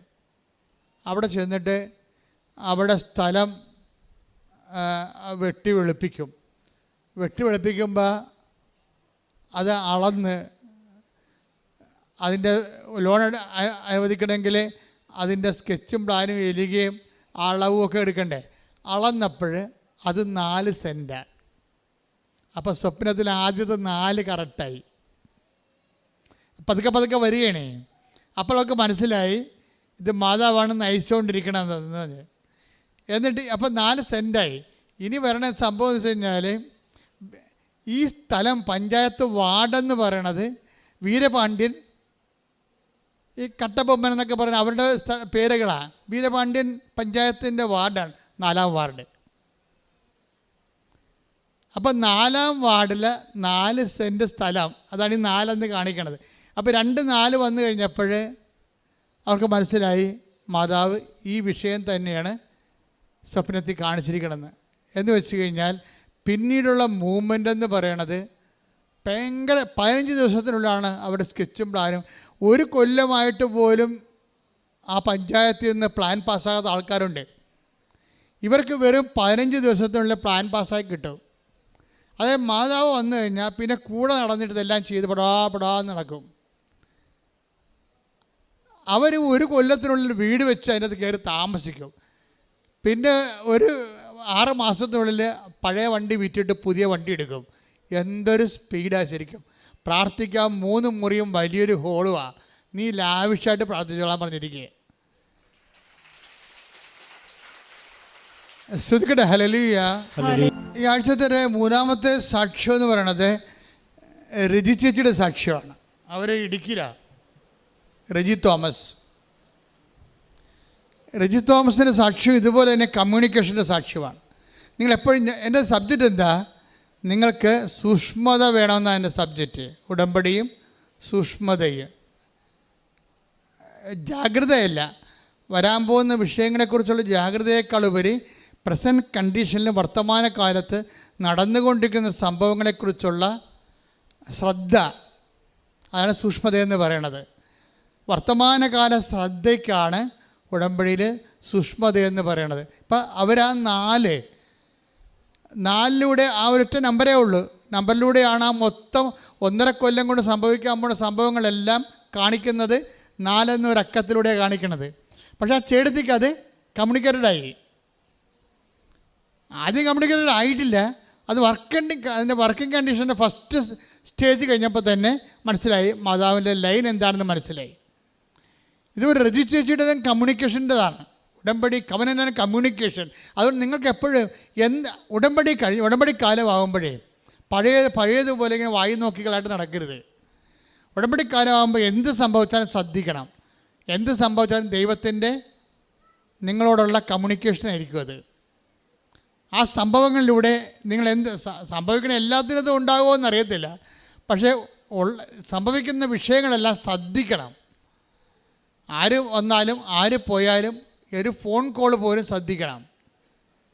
കാരണം കമ്മ്യൂണിക്കേഷൻ ഏത് വഴി ദൈവം ഏത് ഭൗതികമായ സാഹചര്യങ്ങളെയും നിങ്ങളോട് കമ്മ്യൂണിക്കേറ്റ് ചെയ്യാൻ വേണ്ടി ഉപയോഗിക്കും. ഇപ്പോൾ രജി ചേച്ചിയുടെ പ്രശ്നം എന്ന് വെച്ച് കഴിഞ്ഞാൽ മകൾക്ക് കാനഡയിൽ പോയി പഠിക്കണം, വിദേശത്ത് പഠിക്കണം. അവിടെ കയ്യിൽ 5 പൈസ ഇല്ല. അവരുടെ കയ്യിലുള്ള ആകപ്പാട് അവിടെ ഉടമ്പടി ചെയ്തിരിക്കുന്നത് മകൾക്ക് വിദേശ ജോലി വേണം, അതിന് 10-20 ലക്ഷം രൂപ വേണം. ആ ലക്ഷം രൂപയ്ക്ക് അവർ കണ്ടിരിക്കുന്ന വാഗ് കാട് പിടിച്ച് കിടക്കണ ഒരു പുരയിടമാണ്. ആ പുരയിടം ഇടുക്കിയിലാണ് സ്ഥലം. അപ്പം മല അടിവാരത്തായിരിക്കുമല്ലോ, അത് കാട് പിടിച്ച് കിടക്കുകയാണ്. അപ്പോൾ ആ പുരയിടം വിൽക്കണം. അപ്പോൾ കാട് പിടിച്ച് കിടക്കണ കാരണം വിൽക്കാനും ചിലപ്പോൾ സമയത്ത് പാടായിരിക്കും. ഇപ്പം കൃഷിയൊക്കെ കുറച്ച് നഷ്ടത്തിലൊക്കെ പോണ കാരണം ചില സമയത്ത് അതിനൊരു മടുപ്പ് തോന്നുന്നത് ശരിക്കും. അപ്പോൾ അതൊരു മെരിറ്റ് കുറവാണ്. മെരിറ്റില്ലെങ്കിൽ പിന്നെ എന്താണ് സംഭവം? Not by merit but by grace. അതാണ് ഉടമ്പടിയുടെ പ്രഖ്യാപിതമായ ഒരു ഓപ്പറേഷൻ ഫോർമുല. അതാണ് അത് ബൈബിളിൻ്റെ മൊത്തം ഓപ്പറേഷൻ ഫോർമുല അങ്ങനെയാണ്. അപ്പോൾ മെരിറ്റ് പോയാലാണ് നമ്മൾ ഉടമ്പടി എടുക്കേണ്ടി വരണത്. ഗ്രേസിന് വേണ്ടിയാണ് ഈ ഉടമ്പടി എടുക്കുന്നത്. ആ ഗ്രേസ് ഫില്ല് ചെയ്യാൻ വേണ്ടി, ഗ്രേസ് ഉൽപ്പാദിപ്പിക്കാൻ വേണ്ടി ഉടമ്പടിയിൽ കുറേ ഇവാഞ്ചലൈസേഷൻ, ഗ്രേസ് കിട്ടാൻ പറ്റിയ കുറേ അധികം ഫോർമുലയുണ്ട്. അതെല്ലാം നമുക്കിതൊക്കെ ചെയ്തെന്നും പറഞ്ഞ് ഇതൊക്കെ കിട്ടണമെന്ന് നിർബന്ധമില്ല. ഇതെല്ലാം മരിയൻ മീഡിയേഷനിലാക്കും നമ്മൾ. അവിടെയാണ് നമ്മൾ വിജയിക്കുന്നത്. ഇതെല്ലാം ഇപ്പോൾ ആൾക്കാർ സാക്ഷ്യം പറയാൻ എന്തിനാണ്? അമ്മേ, എന്നെ അമ്മയുടെ പ്രത്യക്ഷീകരണത്തിൻ്റെ സാക്ഷിയാക്കണമേ. അങ്ങനെ അതാണ് സംഭവം. ആൾക്കാർ പ്രാർത്ഥിക്കണത്. ആൾക്കാർ ചെയ്യുന്ന എല്ലാവിധ വർക്കുകളും അതിൻ്റെ പിന്നിൽ ഇവർ വെക്കണ ഇൻറ്റൻഷൻ എന്താണ്? അത് അവർ പറഞ്ഞു അമ്മയുടെ പ്രത്യക്ഷീകരണത്തിൻ്റെ സാക്ഷിയായി എന്നെ മാറ്റണമേ. അത് വല്ലാത്ത ഒരു പ്രാർത്ഥനയാണ്. അതിവിടുന്ന് പറഞ്ഞു കൊടുത്തിട്ടുള്ളതല്ല. സാക്ഷ്യം പറയാൻ വേണ്ടി വന്നവർ സാക്ഷ്യം പറഞ്ഞ് പരത്തിയ അനുഭവ കഥകളാണ് ഈ അമ്മയുടെ പ്രത്യക്ഷീകരണത്തിൻ്റെ സാക്ഷികളെന്ന് പറയുന്നത്. അതൊക്കെ ഈ പെട്രോളിന് തീ പിടിക്കുന്ന പോലെ ഉടനെ ഈ ഉടമ്പടിക്ക് തീ പിടിക്കും. കാര്യം എന്താണ്? ഉടമ്പടി, കൃപാസനത്തിലെ ഉടമ്പടി എന്ന് പറയണത് അതിൻ്റെ മുഴുവൻ ഇന്ധനം എന്ന് പറയുന്നത് അമ്മയുടെ പ്രത്യക്ഷീകരണമാണ്. ഈ പ്രത്യക്ഷീകരണത്തെ ആര് സാക്ഷിയാകാൻ വേണ്ടി ചോദിച്ചാലും അവിടെ അലോട്ട്മെൻറ്റ്, ഗ്രേസ് അലോട്ട്മെൻറ്റ് ചെയ്യും. അതുകൊണ്ടാണ് ഈ മർമ്മം അറിഞ്ഞ് വേണം നിങ്ങൾ ഉടമ്പടി ചെയ്യാൻ. അച്ഛൻ പറഞ്ഞ് പത്രം കൊടുക്കാൻ, അച്ഛൻ പറഞ്ഞ് കൊച്ചിയിൽ പോകാൻ, ഞാൻ കൊച്ചിയിൽ പോകാൻ പറഞ്ഞിട്ട് കഥയില്ല. ഈ സാധനത്തിന് അക്കൗണ്ടബിൾ ആക്കണം. അക്കൗണ്ട് ആക്കണം ഏത് ഹെഡിങ്ങിലാണ്? മരിയൻ പാരിഷ് ഹെഡിങ്ങിൽ അക്കൗണ്ട് ആക്കാൻ പറ്റത്തുള്ളൂ. വല്ല ഹെഡിങ്ങിലാക്കിയിട്ട് കാര്യമില്ല. മരിയൻ കൃപാസനത്തിൽ 2004 ഡിസംബർ 7 തീയതി നടന്ന സമയഘടികാരം നെഞ്ചിൽ ചാർത്തിക്കൊണ്ട് ദുരന്തമുണ്ടാകാൻ പോണ പ്രാർത്ഥിക്കണമെന്ന് പറഞ്ഞ് അമ്മയുടെ പ്രാർത്ഥന ആവശ്യപ്പെട്ടിരിക്കുന്ന ആ പ്രാർത്ഥനയുടെ പടയാളിയായി ഞാൻ മാറിക്കൊള്ളാം എന്ന് പറഞ്ഞുകൊണ്ടാണ് ഉടമ്പടിയിലേക്ക് നമ്മൾ ഹരിശ്രീ കുറിക്കേണ്ടത്, അല്ലെങ്കിൽ മിശിക തുണയ്ക്കുക എന്ന് കുറിക്കേണ്ടത്, ആദ്യാക്ഷരം ചെയ്യേണ്ടത്. ആദ്യാക്ഷരം കുറിക്കേണ്ടത് അമ്മയുടെ പ്രത്യക്ഷീകരണത്തിൻ്റെ സാക്ഷിയായി എന്നെ മാറ്റണമെന്ന്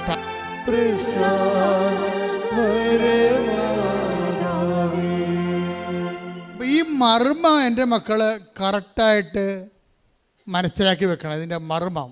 കാര്യം ബിബ്ലിക്കൽ ഫോർമുല എവിടെ ആക്ടിവേറ്റ് ചെയ്താലും അതിൻ്റെ പ്രിസ്ക്രൈബ്ഡ് ആയിട്ടുള്ള ഒരു വാഗ്ദാനമുണ്ട്. അത് നമുക്ക് ലഭിക്കാനുള്ള അർഹത നമുക്കുണ്ട്. പക്ഷേ ബൈബിളിൽ നിന്ന് എന്ത് ലഭിച്ചാലും അത് നോട്ട് ബൈ മെറിറ്റിലായിരിക്കും കിട്ടണത്, not by merit but by ഗ്രേസിലായിരിക്കും. പക്ഷേ അത് ഡിസേൺമെൻറ്റ് ദൈവത്തിൻ്റെതാണ്. ദൈവത്തിന് വേണമെങ്കിൽ നിങ്ങൾക്ക് തരാം, വേണ്ടെങ്കിൽ തരാതിരിക്കാം. ഇല്ലേ? അവിടെ പ്രശ്നം കിടക്കണത്. ദൈവത്തിന് വേണമെങ്കിൽ തരാം, വേണ്ടെങ്കിൽ തരാതിരിക്കാം. പക്ഷേ ഇവിടുത്തെ പ്രോബ്ലം എന്ന് പറയുമ്പോൾ എന്താ അങ്ങനെ പറയാൻ കാരണം എന്താ വെച്ച് കഴിഞ്ഞാൽ അതിനൊക്കെ ഒരു കാരണമുണ്ട്. എന്താ കാരണം വെച്ച് കഴിഞ്ഞാൽ നമ്മൾ ഇന്ന കാര്യങ്ങൾ ചെയ്താൽ ഇന്ന കാര്യങ്ങൾ ദൈവം തരുമെന്ന് പറയുമ്പോൾ അതൊരു പക്ക ബിസിനസ്സല്ലേ. ആ രീതിയിലാണ് നിങ്ങൾ ഇന്ന കാര്യങ്ങൾ കിട്ടാൻ വേണ്ടിയാണ് ഞാൻ ഇന്ന കാര്യങ്ങൾ ചെയ്യണമെന്ന് പറയുമ്പോൾ അതിൻ്റെ അർത്ഥം എന്താണ്? നിങ്ങൾ എന്തോ അഭ്യാസം കാണിച്ച് ദൈവത്തിന് അനുഗ്രഹം അടിച്ചു മാറ്റാൻ വേണ്ടിയുള്ള ഒരു വ്യാപാരം, ആധ്യാത്മിക വ്യാപാരമായിട്ട് വരും.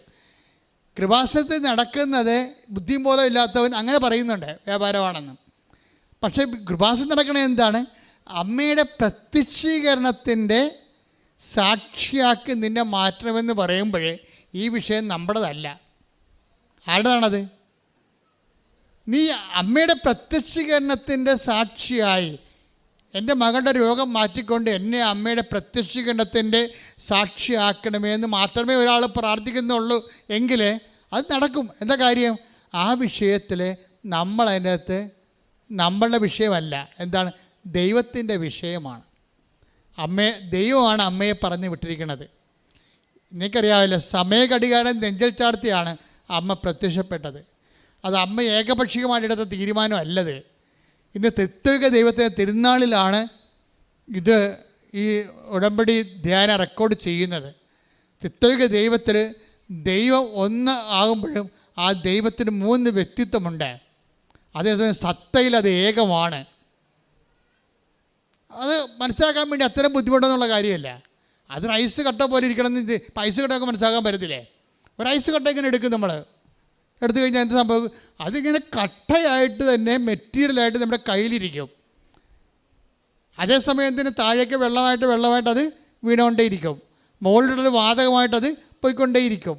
അപ്പം മുകളിലോട്ട് വാതകമായിട്ട് പോണ സംഭവവും താഴേക്ക് വെള്ളമായിട്ട് വീഴുന്ന സംഭവവും കയ്യിലിരിക്കുന്ന ഐസ് കട്ടയും ബേസിക്കായിട്ടത് എന്താണ്? H2O ആണ്. സത്തയിൽ ഒന്നാണത്. ബേസിക്കായിട്ടത് H2O ആണ്. എന്താണ്? 2 ഹൈഡ്രജൻ H2, 2 ഹൈഡ്രജൻ തന്മാത്രയും ഒരു ഓക്സിജൻ തന്മാത്രയും, വെള്ളം. അത് വെള്ളം കട്ടയായിട്ടിരിക്കും, വെള്ളം വായുവായിട്ടിരിക്കും, വെള്ളം അതുപോലെ തന്നെ ഐസ് കട്ടയായിട്ടിരിക്കും. അപ്പോൾ അതുപോലെ ദൈവം 3 വ്യക്തിത്വം കാണിക്കുമ്പോഴും സത്തയിൽ ഒന്നാണ്. അതേസമയം തന്നെ ഈ പിതാവും പുത്രനും പരിശുദ്ധാത്മാവും അമ്മയോട് പറഞ്ഞിട്ടാണ് കൃപാസനം അൾത്താരയിൽ സമയഘടികാരം നെഞ്ചിൽ ചാർത്തി ഇന്ന് വരെ. മോസ്റ്റ് കോംപ്ലിക്കേറ്റഡ് അപ്പാരിഷനാണ്. ഒന്നാമത്തേൽ ഡ്രസ്സ് തന്നെ സിൽവർ ഗ്രേ ആണ്. അവസാന കാലത്തിൻ്റെ കാളിമയാർന്നിട്ടുള്ള ഡ്രസ്സാണ് സബകരം.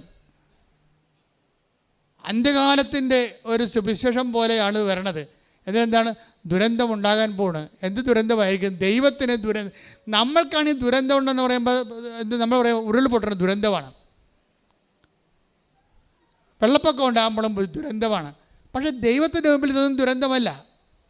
ദൈവത്തിൻ്റെ ദുരന്തം എന്ന് പറഞ്ഞാൽ എന്താണ്? ദൈവത്തിന് നിൻ്റെ ആത്മാവിനെ നഷ്ടപ്പെടുന്നതാണ് ഏറ്റവും വലിയ ദുരന്തം. ലോകവ്യാപകമായി മനുഷ്യരാശിയുടെ ആത്മാവിനെ ദൈവത്തിന് നഷ്ടപ്പെടാൻ പോകുന്നതിനേക്കാൾ വലിയ ദുരന്തമില്ല. ആ ദുരന്തം ഉണ്ടാകാൻ പോകുമ്പോൾ അതിനുവേണ്ടി പ്രാർത്ഥിക്കാനുള്ള ഒരു സമൂഹം ഇവിടെ രൂപപ്പെട്ട് വരണമെന്നുള്ളത് ദൈവത്തിന് തിരുവസാണെങ്കിൽ അത് വിവേചിച്ച് മനസ്സിലാക്കേണ്ട കടമ ഉത്തരവാദിത്വവും അത് എക്ലേസ്യാസ്റ്റിക് റെസ്പോൺസിബിലിറ്റിയാണ്. ഇതിൻ്റെ പിന്നിലുള്ള സത്യം എന്താണ്? ഇതിൻ്റെ ആൾക്കാർ സാക്ഷ്യം പറയുമ്പോൾ എന്താ പറയുന്നത്? അമ്മയുടെ പ്രത്യക്ഷീകരണത്തിൻ്റെ സാക്ഷിയാക്കി എന്നെ മാറ്റണമേ എന്നാണ്. അപ്പം എൻ്റെ രോഗം മാറ്റിക്കൊണ്ട് നീ അമ്മയുടെ പ്രത്യക്ഷീകരണത്തിന് സാക്ഷിയായി ജീവിച്ചോളാം എന്ന് നീ തീരുമാനിക്കുന്നത് 90 ദിവസമാണെങ്കിൽ നിനക്ക് 90 ദിവസത്തെ അനുഗ്രഹം തന്നാൽ മതിയല്ലോ. എന്തുകൊണ്ടാണ് ഇവിടെ ആൾക്കാർ 1.5 കൊല്ലം 2 കൊല്ലം 3 കൊല്ലമായിട്ട് ഞങ്ങൾക്ക് ഉടമ്പടിയിലാണ് ജീവിക്കണത്? ഇന്നലെ ഒരു നോൺ ക്രിസ്ത്യനോട് സാക്ഷ്യം പറഞ്ഞു. എന്താണെന്നറിയാമോ? എനിക്കൊറ്റാഗ്രഹം മാത്രമേ ഉള്ളൂ, എൻ്റെ മരണം വരെ അമ്മയുടെ ഉടമ്പടിയുടെ ജീവിതം നയിക്കണമെന്ന്. കൈയടിച്ചു കേട്ടല്ലേ? ദുരന്തം എന്താണെന്ന് മനസ്സിലായില്ലേ? ദുരന്തത്തെ മാനുഷികമായൊരു കാഴ്ചപ്പാടിലൂടെ കാണുമ്പോൾ അത് രോഗമാകാം, പ്രതി ദുരന്തമാകാം. പക്ഷേ ദൈവത്തിൻ്റെ സ്ഥാനത്ത് നിന്ന് ദുരന്തമെന്ന് പറയുമ്പോൾ യേശു ക്രിസ്തു തൻ്റെ വിശുദ്ധമായ രക്തത്താൽ നേടിയെടുത്ത ആത്മാവ് നഷ്ടപ്പെടുന്നതിനേക്കാൾ ഒരു ദുരന്തം മനുഷ്യരാശിക്കുണ്ടാകാൻ പോകുന്നില്ലെങ്കിൽ അത് ദൈവം എന്തുമാത്രം കരുതലോടെയാണ് ഓരോ മനുഷ്യൻ്റെ ആത്മാവിനും യേശു ക്രിസ്തുവിൻ്റെ തൻ്റെ ഏകജാതൻ്റെ പീഡാനുഭവത്തിൻ്റെ കുരിശുമരണത്തിൻ്റെ ജീവൻ്റെ വിലയാണെങ്കിൽ ആ ജീവൻ്റെ വിലയെക്കുറിച്ച് കരുതലുണ്ടാകണമെന്നാണ് കൃപാസനത്തിലൂടെ പരിശുദ്ധ അമ്മ മനുഷ്യരാശിയോട് പറയേണ്ടത്.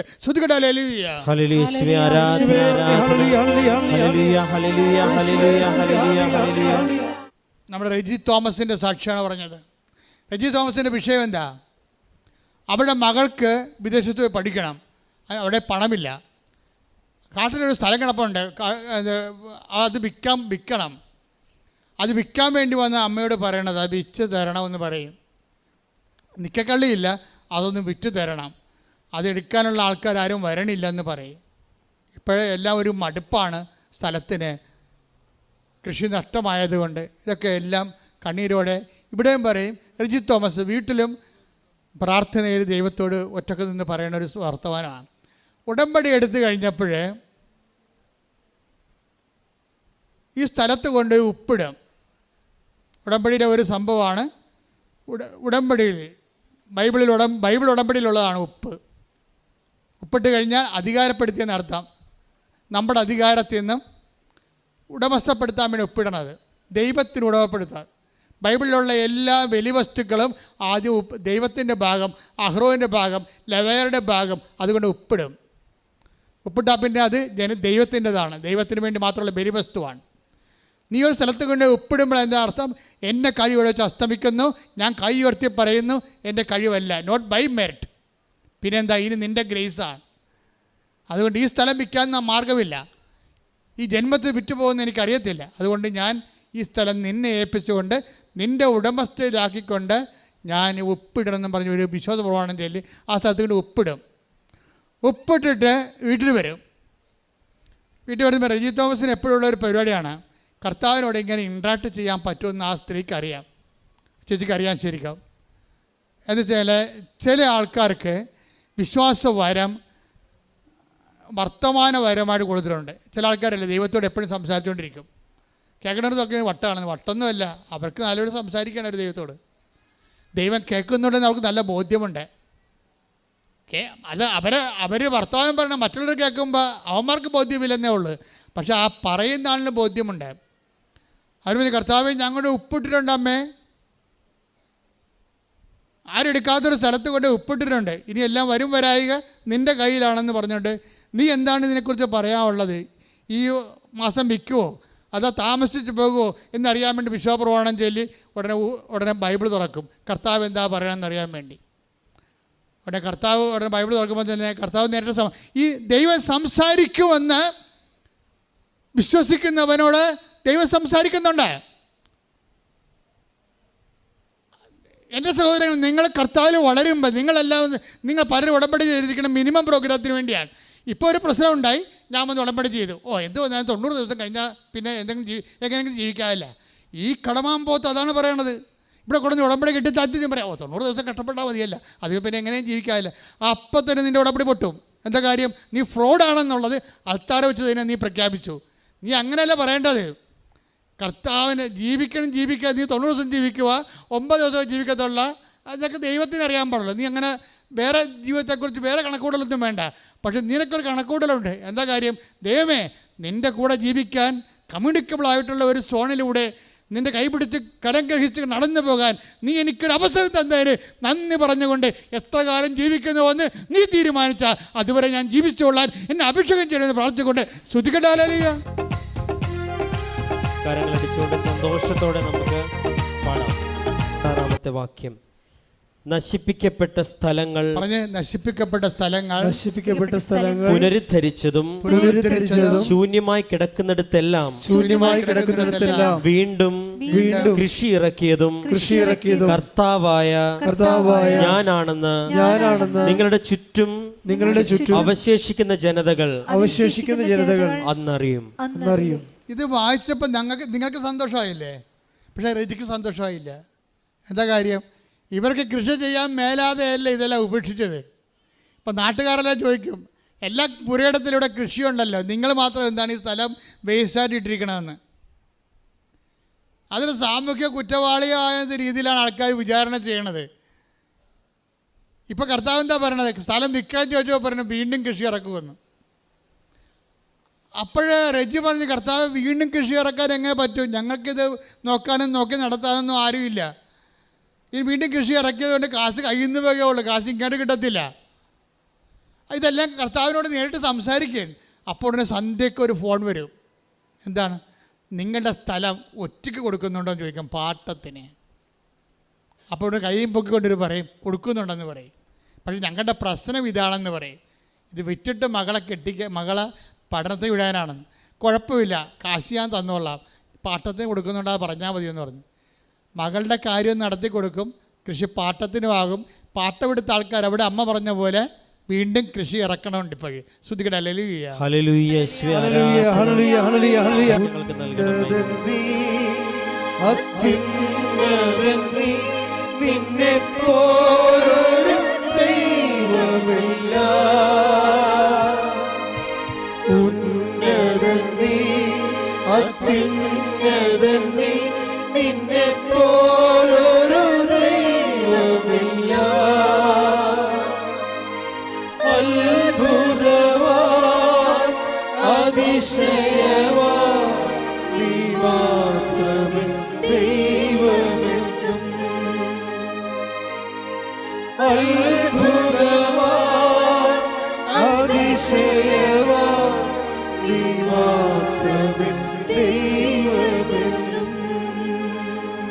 ഇപ്പം നമ്മളെക്കാൾ എന്ത് സുന്ദരമായ പദ്ധതിയാണ് ദൈവത്തിൻ്റെ കയ്യിലുള്ളത്.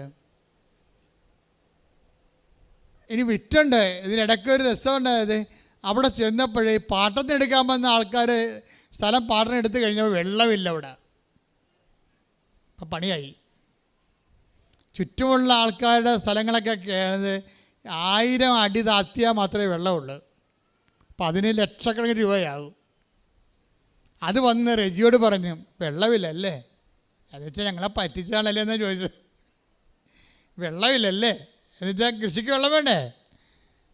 അപ്പോൾ റെജി ഉടനെ പറമ്പിൽ ചെല്ലും, കർത്താവേ വെള്ളത്തിൽ എന്തെങ്കിലും മാർഗമുണ്ടോ എന്ന് ചോദിക്കും. അപ്പം അതൊക്കെ മുമ്പ് ബൈബിളെടുത്ത് നോക്കും. ബൈബിളിലാണ് ആദ്യം നോക്കണേ, കർത്താവേ വെള്ളത്തിന് വല്ല കാര്യം അവരെ അത് ഉപയോഗിക്കാത്ത കാരണം അവിടെ വെള്ളമുണ്ടോ ഇല്ലയെന്ന് ഇവർക്ക് അറിയത്തില്ലല്ലോ. ഇവർ പറ്റിച്ചതൊന്നുമല്ല, ഇവർക്ക് അറിയത്തില്ല. ഇപ്പം കൃഷി ഇറക്കാൻ നേരത്തല്ല വെള്ളം തിരക്കുമ്പോൾ വെള്ളമില്ല. അപ്പോൾ വെള്ളമില്ലാതെ അയാൾ വന്ന് ലക്ഷക്കണക്കിന് രൂപ മുടക്കിയ ആൾ വന്ന് ഇവരോട് ചോദിക്കുമ്പോൾ ഇവർക്ക് ഭയങ്കര സങ്കടം. കർത്താവ് ഞങ്ങളൊരു പറ്റിപ്പുകാരായിട്ട് അവർ മനസ്സിലാക്കുമോ എന്ന് വിചാരിച്ചാൽ ഇവർക്ക് സങ്കടമായിട്ട്, കർത്താവ് വെള്ളമില്ലേന്ന് ചോദിക്കും. വെള്ളമില്ലേന്ന് ചോദിച്ചുകൊണ്ട് ബൈബിൾ തുറക്കും. ബൈബിൾ തുറക്കുമ്പോൾ 2 രാജാക്കന്മാർ കിട്ടും. 3:17 take the word of God. 2 രാജാക്കന്മാർ 3-ാം അധ്യായം 17-ാമത്തെ വാക്യം. കാറ്റോ മഴയോ ഉണ്ടാകുകയില്ല, കാറ്റോ മഴയോ ഉണ്ടാവുകയില്ല. അരുവിത്തടം ജലം കൊണ്ട് നിറയും. കർത്താവ് ഒരു വാഗ്ദാനം കൊടുക്കുകയാണ്. അവിടെ വെള്ളത്തിൻ്റെ യാതൊരു സാധ്യതയുമില്ലെങ്കിലും അവിടെ അരുവിത്തടത്തെ വെള്ളം കൊണ്ട് നിറക്കാൻ ഞാൻ തീരുമാനിച്ചിട്ടുണ്ടെന്ന് പറയും. ഉടനെ ഇവർ കർത്താവ് പറയണ കേട്ടിട്ട് വീണ്ടും സ്ഥലത്ത് ചെല്ലുമ്പോൾ അതിന് മുകളിൽ നിന്ന് ഒരു ഉറവ പൊട്ടി വരണ കാണാം. ഇന്ന് വരെ കാണാത്തൊരു ഉറവ പൊട്ടി വരുമ്പോൾ നല്ല ചുറ്റുമുള്ള കിണറിലെല്ലാം കറുത്ത വെള്ളമാണ്, ഈ പൂഴിയുടെ വെള്ളമാണ്. ഇത് കണ്ണീര് പോലെ തെളിഞ്ഞൊരു വെള്ളം ഇങ്ങോട്ട് വരും. ഇവർ ഉടനെ കൈ കോരിയെടുത്ത് കുടിക്കും. എന്നിട്ട് കിണർ കുത്തുന്ന ആളെ വിളിച്ചിട്ട് അയാൾ വടിയും കൊണ്ട് അടഞ്ഞിട്ട് പറയും, ഇതിൻ്റെ മുകളിൽ കുഴിച്ചോ, 360 മീറ്റർ താഴെ 360 അടി വെള്ളമുണ്ടത്.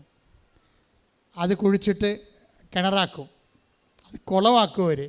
എന്ന് വെച്ചാൽ 1000 അടി മറ്റുള്ളവർ കുഴിച്ചിട്ട് ആ വെള്ളമെല്ലാം ഈ പൂഴി വെള്ളം കിട്ടുമ്പോൾ 360 അടിയിൽ തെളിനീര് വെള്ളം കൊടുക്കാൻ വേണ്ടി, അതാണ് പറഞ്ഞത് അരുവിത്തടങ്ങളെല്ലാം വെള്ളം കൊണ്ട് നിറയുമെന്ന് വാക്യം. അത് പ്രഖ്യാപനമാണ്, തന്നെയല്ല അത് വാഗ്ദാനമാണ്. ഉടമ്പടി വാഗ്ദാനത്തിൻ്റെ പ്രാർത്ഥനയാണ്. വിശ്വസിക്കുന്നവർ ചിന്തിച്ച് നോക്കിയേ, വെള്ളത്തിന് കാര്യം ചോദിച്ചാൽ ഉടനെ വെള്ളത്തെക്കുറിച്ച് സംസാരിക്കും, പറമ്പിനെക്കുറിച്ച് ചോദിച്ചാൽ പറമ്പിനെക്കുറിച്ച് സംസാരിക്കും. നീ എന്താണ് നിൻ്റെ ജീവിത അവസ്ഥ?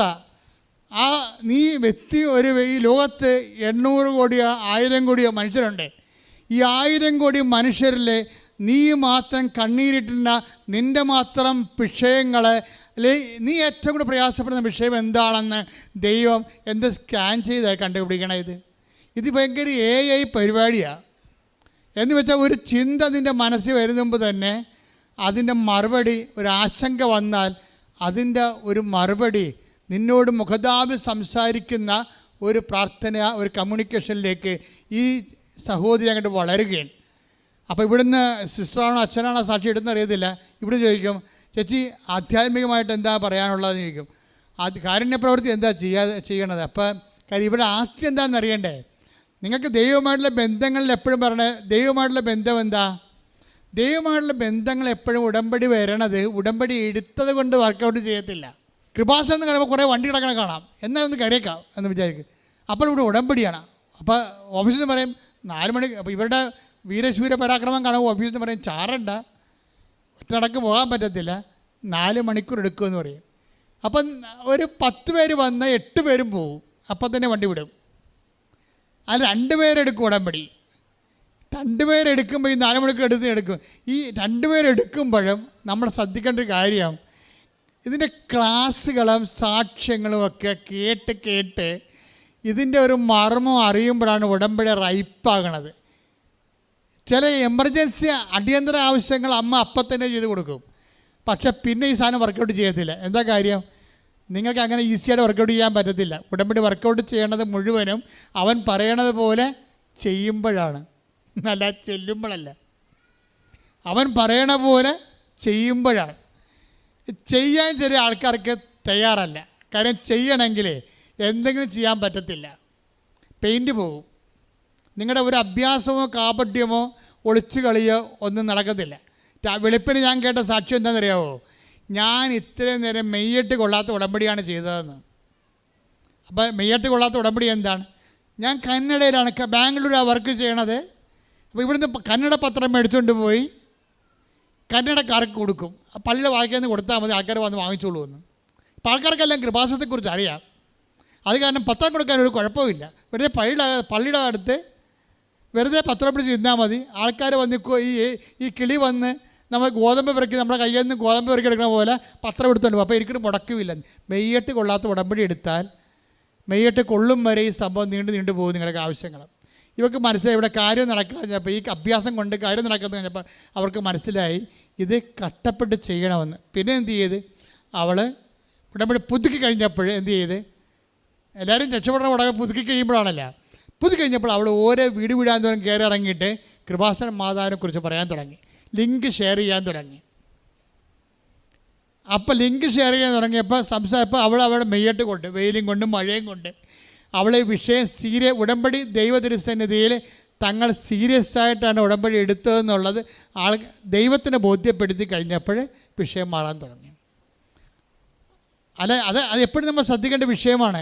കാര്യം ഉടമ്പടി അവൻ പറയണ പോലെ ചെയ്തുകൊണ്ടാണ് ഈ വിഷയം ആക്ടിവേറ്റ് ചെയ്യേണ്ടത്. അപ്പം ചെയ്യുമ്പോൾ നമുക്ക് ഈസിയായിട്ടും ചെയ്യാം, കഷ്ടപ്പെട്ടും ചെയ്യാം. ഇപ്പോഴും എന്താണ് ഈ രജിസ്റ്റർ ചെയ്യണത്? രജിസ്റ്റർ ചെയ്യണത് ഞാനേ ഇപ്പം ഞാനും എൻ്റെ ഭർത്താവും എൻ്റെ 2 മക്കളും കൂടി ഡെയിലി 5:30 എഴുന്നേറ്റ് പ്രത്യക്ഷീകരണ പ്രാർത്ഥന കഴിഞ്ഞ് അത് ചുറ്റപ്പെട്ട പണികളൊക്കെ വീട്ടിലുള്ള ചെയ്ത് തീർത്തിട്ട് പെട്ടെന്ന് ഞങ്ങൾ 4 പേരും കൂടി പള്ളിയിൽ പോകും. എൻ്റെ ഭർത്താവും എൻ്റെ കൂടെ വരും, എൻ്റെ മക്കളും വരും. ഞങ്ങൾ 4 പേരും കൂടി പള്ളിയിൽ പോകും. കുർബാനയെ കൂടി കർത്താവിനെ കണ്ട് അമ്മയോടും കാര്യം പറഞ്ഞിട്ട് വീട്ടിൽ വന്നിട്ട് പിന്നെ ബാക്കിയുള്ള ജോലികൾ ചെയ്യും. ജീവിതത്തിന് ചിട്ടയായി, ജീവിതം തന്നെ ആധ്യാത്മികമായിട്ട് ഉയർന്ന് ദൈവമായിട്ട് വലിയ ബന്ധത്തിലായി. അങ്ങനെ വെളിപ്പുറത്താകണത് ഇങ്ങനെയാണ് വെളിപ്പുറത്താകണത്. അപ്പോഴാണ് ചോദിക്കുമ്പോഴൊക്കെ പറയണത്, സ്ഥലം വിൽക്കണ്ടടി, സ്ഥലത്തിനെ കൊണ്ട് എനിക്കറിയാം ഇത് എന്ത് ചെയ്യണമെന്ന്. ഈ സ്ഥലം പാട്ടത്തെ കൊടുപ്പിച്ചിട്ടുണ്ട്, നിൻ്റെ മകൾക്ക് ജോലിക്ക് പോയാൽ പോരെ, പഠിക്കാൻ പോയാൽ പോരെ, ആ കാശ് കൊണ്ട് വേറെ ഒപ്പിച്ചു തരാം, സ്ഥലം പോകാതെ തന്നെ. അപ്പോൾ ദൈവത്തിന് മുമ്പിൽ നമ്മുടെ കുരുട്ട് ബുദ്ധിയേക്കാളും എത്രയോ ശാസ്ത്രീയമായ പദ്ധതിയാണ് ദൈവത്തിൻ്റെ മുമ്പിലുള്ളത്. പക്ഷേ നിങ്ങളും ആ പദ്ധതി സ്വീകരിക്കാൻ വേണ്ടി മാത്രം ഒരു തുറന്ന മനോഭാവം റെജി പറയണ ഒരു കാര്യമുണ്ട്. റെജി പറയണത് എല്ലാവർക്കും പ്രശ്നം വീടില്ല, അല്ലെങ്കിൽ ജോലിയില്ല, രോഗമാണ്, അല്ലെങ്കിൽ സമ്പത്തില്ല എന്ന് മാത്രമല്ല. ഞാൻ ഒരു ഉച്ചയ്ക്ക് ഇറങ്ങുമ്പോൾ ഉച്ച കഴിഞ്ഞ് ഞാനൊരു ഇറങ്ങും, ഓരോ വീടുകളിലൊക്കെ പോകും, പാവപ്പെട്ടവരൊക്കെ കാണും, അവരോട് സംസാരിക്കും, വലിയ ആൾക്കാരുടെ വീട്ടിലും പോകും. പോയിട്ട് ഞാൻ കർത്താവിനെക്കുറിച്ച് അവരോട് സംസാരിക്കും. പിന്നെയാണ് ഈ കർത്താവോട് സംസാരിക്കുക, വെറുതെ അല്ലേ, ഇവരെ കൈ നനയാൻ മീൻ പിടിക്കാതെ വരുന്നില്ല.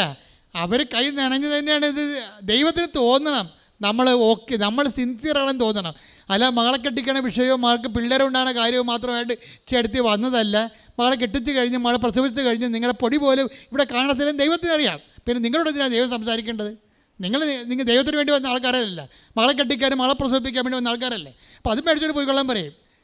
ദൈവം സംസാരിക്കണമെന്നുണ്ടെങ്കിൽ ദൈവത്തിന് നിങ്ങൾ പ്രയോജനമുള്ള ആൾക്കാരാണെന്ന് നമ്മൾ തന്നെ ആദ്യം ദൈവദർശനതയിൽ നമ്മുടെ പ്രവർത്തികൾ കൊണ്ട് തെളിയിക്കണം.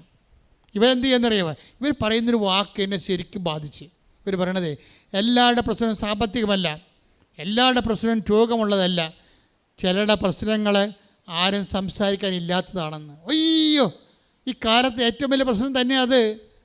നിങ്ങൾക്കറിയാവില്ല, പണമില്ലെങ്കിൽ, ആരോഗ്യമില്ലെങ്കിൽ, സ്വാധീനമില്ലെങ്കിൽ നമ്മളോട് ആരും സംസാരിക്കത്തില്ല. നിങ്ങളോട് എന്തിനാണ് സംസാരിച്ചിട്ട് അവരോട് സംസാരിച്ച് നമുക്ക് എന്നാ കിട്ടുമെന്ന് ചോദിക്കും. ഒന്നാമത്തെ മലയാളിയുടെ മൈൻഡ് സെറ്റ് ഇതിന് അങ്ങനെയാണ്, നമുക്ക് എന്നാ തടയുമെന്ന് നോക്കത്തുള്ളൂ. അപ്പൻ്റെ പണമെടുക്കാൻ വേണ്ടി കൂട്ടുകാരൻ നമ്മുടെ കൂടെ അവസാനം വരെ നിൽക്കത്തില്ലേ? അപ്പം മരിച്ചെന്ന് കേൾക്കുമ്പോൾ തന്നെ കൂട്ടുകാരന്മാരെല്ലാം വരും. എന്തിനാണ് അവസാനം വരെ പെട്ടി വാങ്ങിക്കാൻ പോണത്, എടുക്കാൻ പോണത്, അവിടെ അപ്പനെ കൊണ്ട് കുഴിച്ചിടുന്നവരെ കൂട്ടുകാരന്മാർ നമ്മുടെ കൂടെ നിൽക്കും. അപ്പോൾ നമ്മൾ പറയും രക്തബന്ധത്തേക്കാൾ വലുതാണ് സുഹൃത്ത് ബന്ധമെന്ന് പറയും. ഈ പന്നി അവസാനം ചോദിക്കും, വൈകിട്ട് എങ്ങനെ പരിപാടി എന്ന്. നിങ്ങൾ ദൈവത്തെ മറന്നുകൊണ്ട് മനുഷ്യൻ്റെ പുറകെ പോകാതിരിക്കാനാണ് പറയണത്. ശ്രുതിക്കട്ടെ ഹല്ലേലൂയ. ക്രിസ്തുവോട് അതിന് ബന്ധമില്ല. ഞാൻ എൻ്റെ ഇടവകയിൽ നിന്ന് 3-4 പേരെ ഇവിടെ വിളിപ്പിച്ചു, അവിടെ മക്കളെ വിളിപ്പിച്ചു, അവിടെ പരിചയന്മാരെ വിളിപ്പിച്ചു, അവിടെ വേദപാഠ അധ്യാപകരെ വിളിപ്പിച്ചു. ഞാൻ അവർക്ക് കൊച്ചച്ഛനും ക്ലാസ് കൊടുത്തു, ഞാൻ ക്ലാസ് കൊടുത്തു. പക്ഷെ ഞാൻ കൊടുത്തപ്പോൾ ഒരു കാര്യം പറഞ്ഞ്, നിങ്ങൾ ഇത്രയും നേരം കേട്ട ക്ലാസ്സുകളെല്ലാം ആദ്യ കുർബാന വരെയുള്ള കാര്യങ്ങളാണ്. എനിക്ക് നിങ്ങളോട് പറയാനുള്ളത് ആദ്യ കുർബാനയുടെ വൈകുന്നേരമുള്ള കാര്യമാണെന്ന് പറഞ്ഞു. എന്താ കാര്യം? അളിയനും പരിഞ്ഞപ്പനും കുമ്പാരും കൂടി കുപ്പി വാങ്ങിക്കാൻ വേണ്ടി അവിടെ കാത്തു നിൽക്കും. എന്നിട്ട് നിങ്ങൾ ഈ ചെറിയ കുഞ്ഞിൻ്റെ അമ്മ കുഞ്ഞിൻ്റെ മുമ്പിൽ കൂടി അവർക്ക് ഒഴിച്ചു കൊടുക്കാൻ വെള്ളം കൊണ്ടുപോകുന്ന ഒരു സംഭവമുണ്ട്. കർത്താവ് നിന്നെ കാലെപ്പിടിച്ച് നിലത്തിൽ അടിക്കുമെന്ന് പറയും. എന്താ കാര്യം? നീ ഇത്രയും നാൾ ചെയ്തതെല്ലാം കള്ളത്തരവാണെന്ന് തെളിഞ്ഞിരിക്കുന്ന.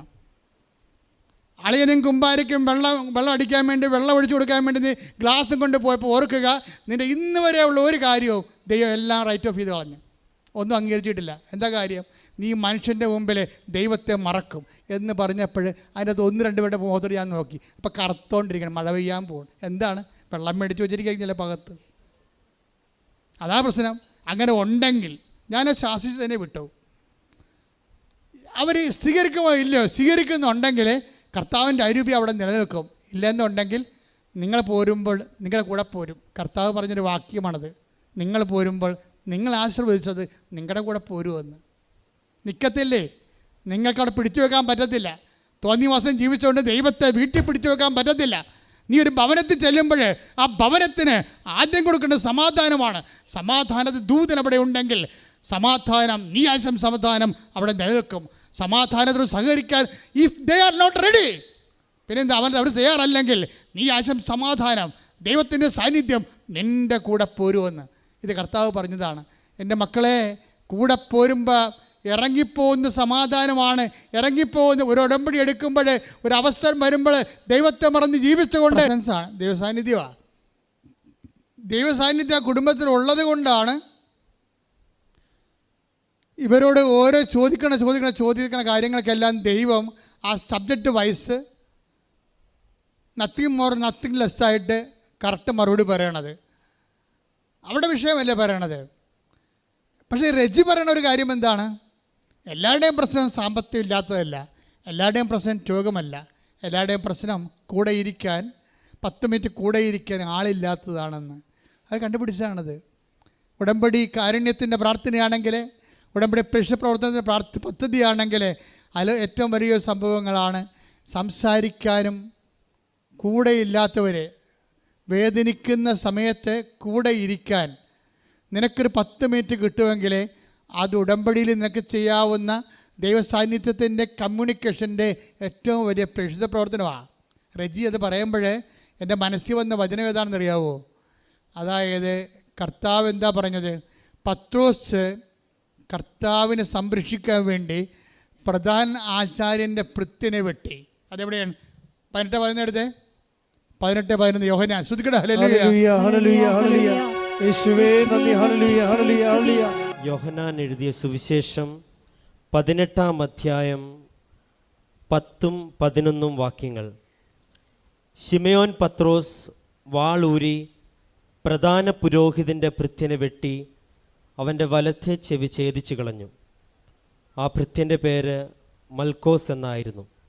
യേശു പത്രോസിനോട് പറഞ്ഞു, വാൾ ഉറയിലിടുക. പിതാവ് എനിക്ക് നൽകിയ പാനപാത്രം ഞാൻ കുടിക്കേണ്ടയോ? ക്ലിയറല്ലേ? പോയിന്റ് ക്ലിയറല്ലേ? കർത്താവിൻ്റെ ഒരു നിരീക്ഷണം എന്താണ്?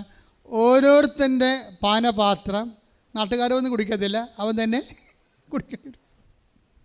നമ്മളെ രോഗമായാലും ക്ഷീണമായാലും നമ്മൾ തെറ്റിദ്ധാരണയായാലും നമ്മുടെ മേലുണ്ടാകുന്ന സംശയമായാലും ഇതെല്ലാം നമ്മൾ തന്നെ, അതിൻ്റെ വേദന ആരൊക്കെ കൂടെ ഉണ്ടായാലും നമ്മൾ തന്നെ സഹിക്കേണ്ടി വരും. പക്ഷെ അങ്ങനെ നമ്മുടെ വേദന നമ്മൾ തന്നെ സഹിക്കേണ്ടി വരുമ്പോഴും ആ സഹിക്കുന്നതിൻ്റെ കൂടെ ഇരിക്കുന്ന ഒരു ആധ്യാത്മികതയുണ്ട്. അതാണ് കർത്താവ് പറയണത്. Take the word of God. Mathai 26:40. അനന്തരം അവൻ ശിഷ്യന്മാരോട് അടുത്തേക്ക് വന്നു. അപ്പോൾ അവർ ഉറങ്ങുന്നത് കണ്ടു. അവൻ പത്രോസിനോട് ചോദിച്ചു, എന്നോട് കൂടെ 1 മണിക്കൂർ ഉണർന്നിരിക്കാൻ നിങ്ങൾക്ക് കഴിഞ്ഞില്ലേ? ഈ അനുഭവത്തിന് അലൈൻമെന്റ് കണ്ടില്ലേ? കർത്താവ് എന്താ പറഞ്ഞത്? 18:11 യോഹന്നാന്റെ സുവിശേഷം, ഞാൻ കുടിക്കണം, പിതാവ് എനിക്ക് നൽകുന്ന പാനപാത്രം ഞാൻ തന്നെ കുടിക്കണം. പക്ഷെ ഞാൻ തന്നെ ഇപ്പോൾ ക്യാൻസർ ആയാലും രോഗമായാലും വേദനയായാലും ഞാൻ തന്നെ സഹിക്കണമെങ്കിലും നമ്മുടെ കൂടെ ഇരിക്കാൻ ഒരു മനുഷ്യന് നമ്മളെ ഏത് സഹനത്തിൻ്റെ ആ സമയത്ത് കർത്താവ് പോലും ആഗ്രഹിച്ചു പോയതാണ്. അതാണ് റിജി തോമസ് പറയണത്. മനുഷ്യൻ്റെ ഏറ്റവും വലിയ പ്രശ്നമെന്ന് പറഞ്ഞാൽ എന്താണ്? കൂടെ ഇരിക്കാൻ 10 മിനിറ്റെങ്കിലും കൂടെ ഇരിക്കാൻ ആളില്ലാത്ത. അതുകൊണ്ട് ഞാനെന്ത് ചെയ്യും? ആർക്കും ഒരു വില തോന്നാത്ത ആൾക്കാരുടെ കൂടെയും ഞാൻ പോയി ഇരിക്കുമെന്ന്. ആ ഇരിപ്പ് എന്തിൻ്റെ ഇരിപ്പാണ്? കർത്താവിൻ്റെ പ്രതിനിധിയായിട്ട് പോയി ഇരിക്കാൻ. ഉടമ്പടി മറ്റുള്ളവർക്ക് വേണ്ടി ഉപ്പാണെങ്കിൽ, അവിടെ കേടുകൂടാതെ സൂക്ഷിക്കാൻ വേണ്ടിയുള്ള ദൈവികമായ ഔഷധമാണെങ്കിൽ ആ ഉപ്പ് നീയായി മാറണമെന്നാണ് ഉടമ്പടി കർത്താവ് പറഞ്ഞത്. നിങ്ങൾ ഭൂമിയിൽ മനുഷ്യൻ്റെ ജീവിതത്തിൻ്റെ ഉപ്പാകുന്നു. ശ്രദ്ധിക്കട്ടെ. ഹല്ലേലൂയ ഹല്ലേലൂയ ഹല്ലേലൂയ ഹല്ലേലൂയ ഹല്ലേലൂയ ഹല്ലേലൂയ. കർത്താവേ, ഞങ്ങളുടെ സാന്നിധ്യം മറ്റുള്ളവരുടെ ജീവിതത്തിൽ ഉറവ് കൂട്ടുവാൻ ഞങ്ങളെ കർത്താവ് സ്പർശിക്കട്ടെ. നടുവേദനകൾ കർത്താവിൻ്റെ നാമത്തിൽ നീങ്ങിപ്പോകട്ടെ. നിൻ്റെ തൊണ്ടവേദനകൾ, ടോൺസിലിൻ്റെ അസുഖങ്ങൾ, ക്യാൻസർ രോഗങ്ങൾ, നിൻ്റെ കരൾ രോഗങ്ങൾ, ഉദര രോഗങ്ങൾ, കുടൽ രോഗങ്ങൾ, ഗർഭാശയ രോഗങ്ങൾ, മൂത്രാശയ രോഗങ്ങൾ, ആമാശയ രോഗങ്ങൾ യേശു ക്രിസ്തുവിൻ്റെ നാമത്തിൽ മാറിപ്പോകട്ടെ. ഉച്ച മുതൽ ഉള്ളങ്കാല് വരെ കർത്താവിൻ്റെ രക്തം പടരട്ടെ. ഉച്ച മുതൽ ഉള്ളംകാല് വരെ കർത്താവിൻ്റെ രക്തം പടരട്ടെ. ഉച്ച മുതൽ ഉള്ളംകാല് വരെ കർത്താവിൻ്റെ രക്തം പടരട്ടെ. ഓരോ കോശങ്ങളിലും ഓരോ പേശികളിലും കർത്താവിൻ്റെ രക്തം പടരട്ടെ. വാതരോഗങ്ങള്, വെരിക്കോസ് അസുഖങ്ങള് യേശുവിന്റെ നാമത്തില്, അസ്ഥിരോഗങ്ങള് യേശുവിന്റെ നാമത്തില്, ആന്തരിക അവയവ രോഗങ്ങള് യേശുവിന്റെ നാമത്തില് മാറിപ്പോകട്ടെ. ഹല്ലേലൂയ ഹല്ലേലൂയ ഹല്ലേലൂയ യേശുവേ നന്ദി. ഹല്ലേലൂയ ഹല്ലേലൂയ ഹല്ലേലൂയ ഹല്ലേലൂയ ഹല്ലേലൂയ ഹല്ലേലൂയ യേശുവേ യേശുവേ യേശുവേ. ദാവരേണമേ എന്നിൽ നിറയണമേ, ദാവരേണമേ സൗഖ്യം നൽകണമേ, ദാവരേണമേ എന്നിൽ നിറയണമേ, ദാവരേണമേ സൗഖ്യം നൽകണമേ.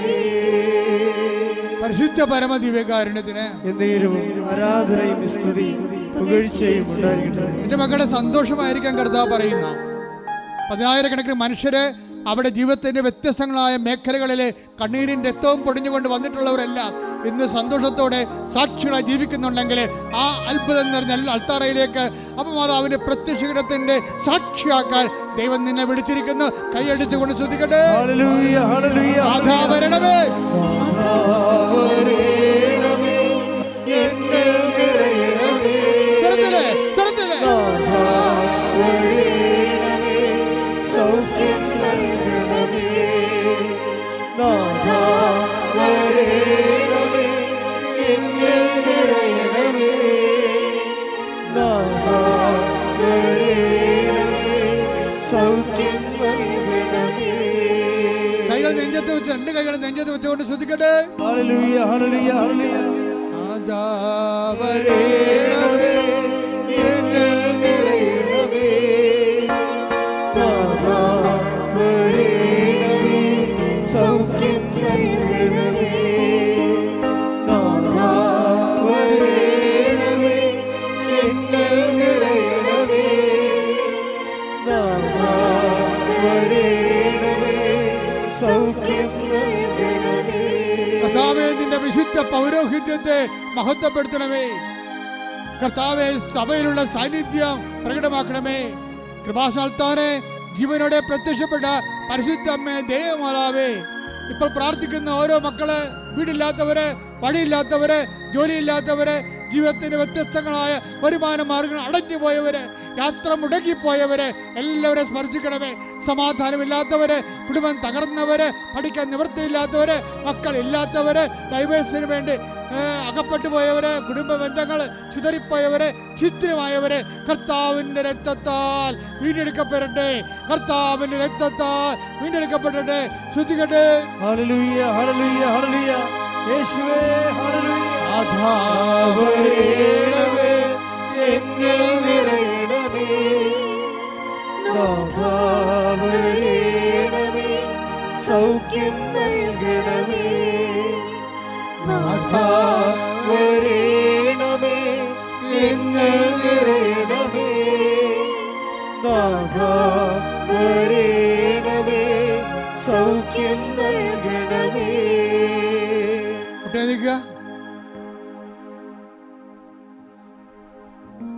കർത്താവിനെ നോക്കുക. ആശീർവാദത്തിന്റെ സമയമാണ്. കർത്താവേ, നിന്റെ വിശുദ്ധ പൗരോഹിത്യത്തെ മഹത്വപ്പെടുത്തണമെന്ന് പ്രാർത്ഥിക്കുന്നു. ഞങ്ങളുടെ കുഞ്ഞുങ്ങളെ ഓർത്ത് പ്രാർത്ഥിക്കുന്നു. ഓരോരോ കാര്യത്തിനു വേണ്ടി അലഞ്ഞ് തിരിഞ്ഞ് അവസാനം നിരാശപ്പെട്ട് മനസ്സിടിഞ്ഞു പോയവരെ കർത്താവ് ഇപ്പം സ്പർശിക്കണമേ. 38 വർഷമായി തളവാദം പിടിച്ചതുപോലെ മനസ്സിന് തളവാദം പിടിച്ച മക്കൾ കർത്താവെ കണ്ണീരോടെ ഓൺലൈനിലും ഇവിടെയും പ്രാർത്ഥിക്കുന്നുണ്ട് കർത്താവെ.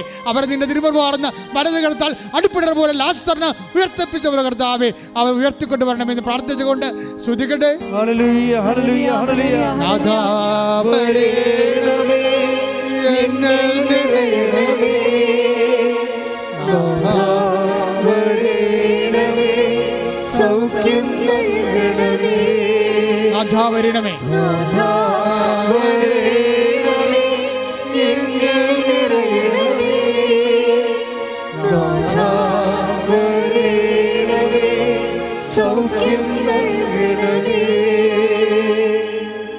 എംപ്ലോയ്മെൻറ്റ് കാര്യങ്ങൾ, വിദ്യാഭ്യാസ കാര്യങ്ങൾ, അഡ്മിഷൻ കാര്യങ്ങൾ, ജോലി കാര്യങ്ങൾ, കുരുക്കിലായി പോയ കാര്യങ്ങൾ, സാമ്പത്തിക തകർച്ചയിലുള്ള കാര്യങ്ങൾ, പണം റിലീസ് ചെയ്യാത്ത അവസ്ഥകൾ, ബില്ല് പാസ്സാകാത്ത അവസ്ഥകൾ, യാത്ര ചെയ്യാൻ പറ്റാത്ത അവസ്ഥകൾ, പാസ്പോർട്ടിൻ്റെ രേഖകളും വിസകളും അതുപോലെയുള്ള യാത്രാ രേഖകൾ കിട്ടാത്ത അവസ്ഥകൾ എല്ലാം സമർപ്പിച്ച് പ്രാർത്ഥിക്കട്ടെ. ഇടിമുഴക്കം പോലെ ശ്രദ്ധിക്കട്ടെ. ഹല്ലേലൂയ ഹല്ലേലൂയ ഹല്ലേലൂയ.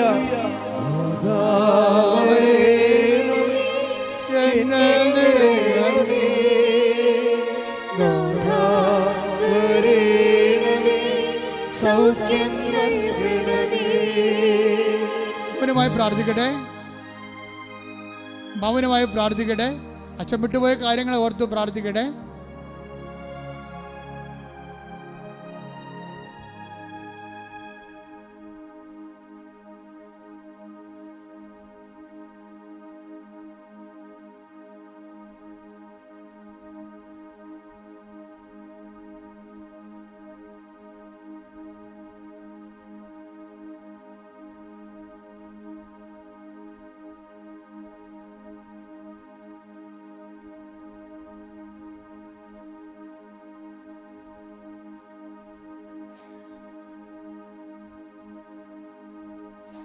നമുക്ക് ആശീർവാദം സ്വീകരിക്കാം.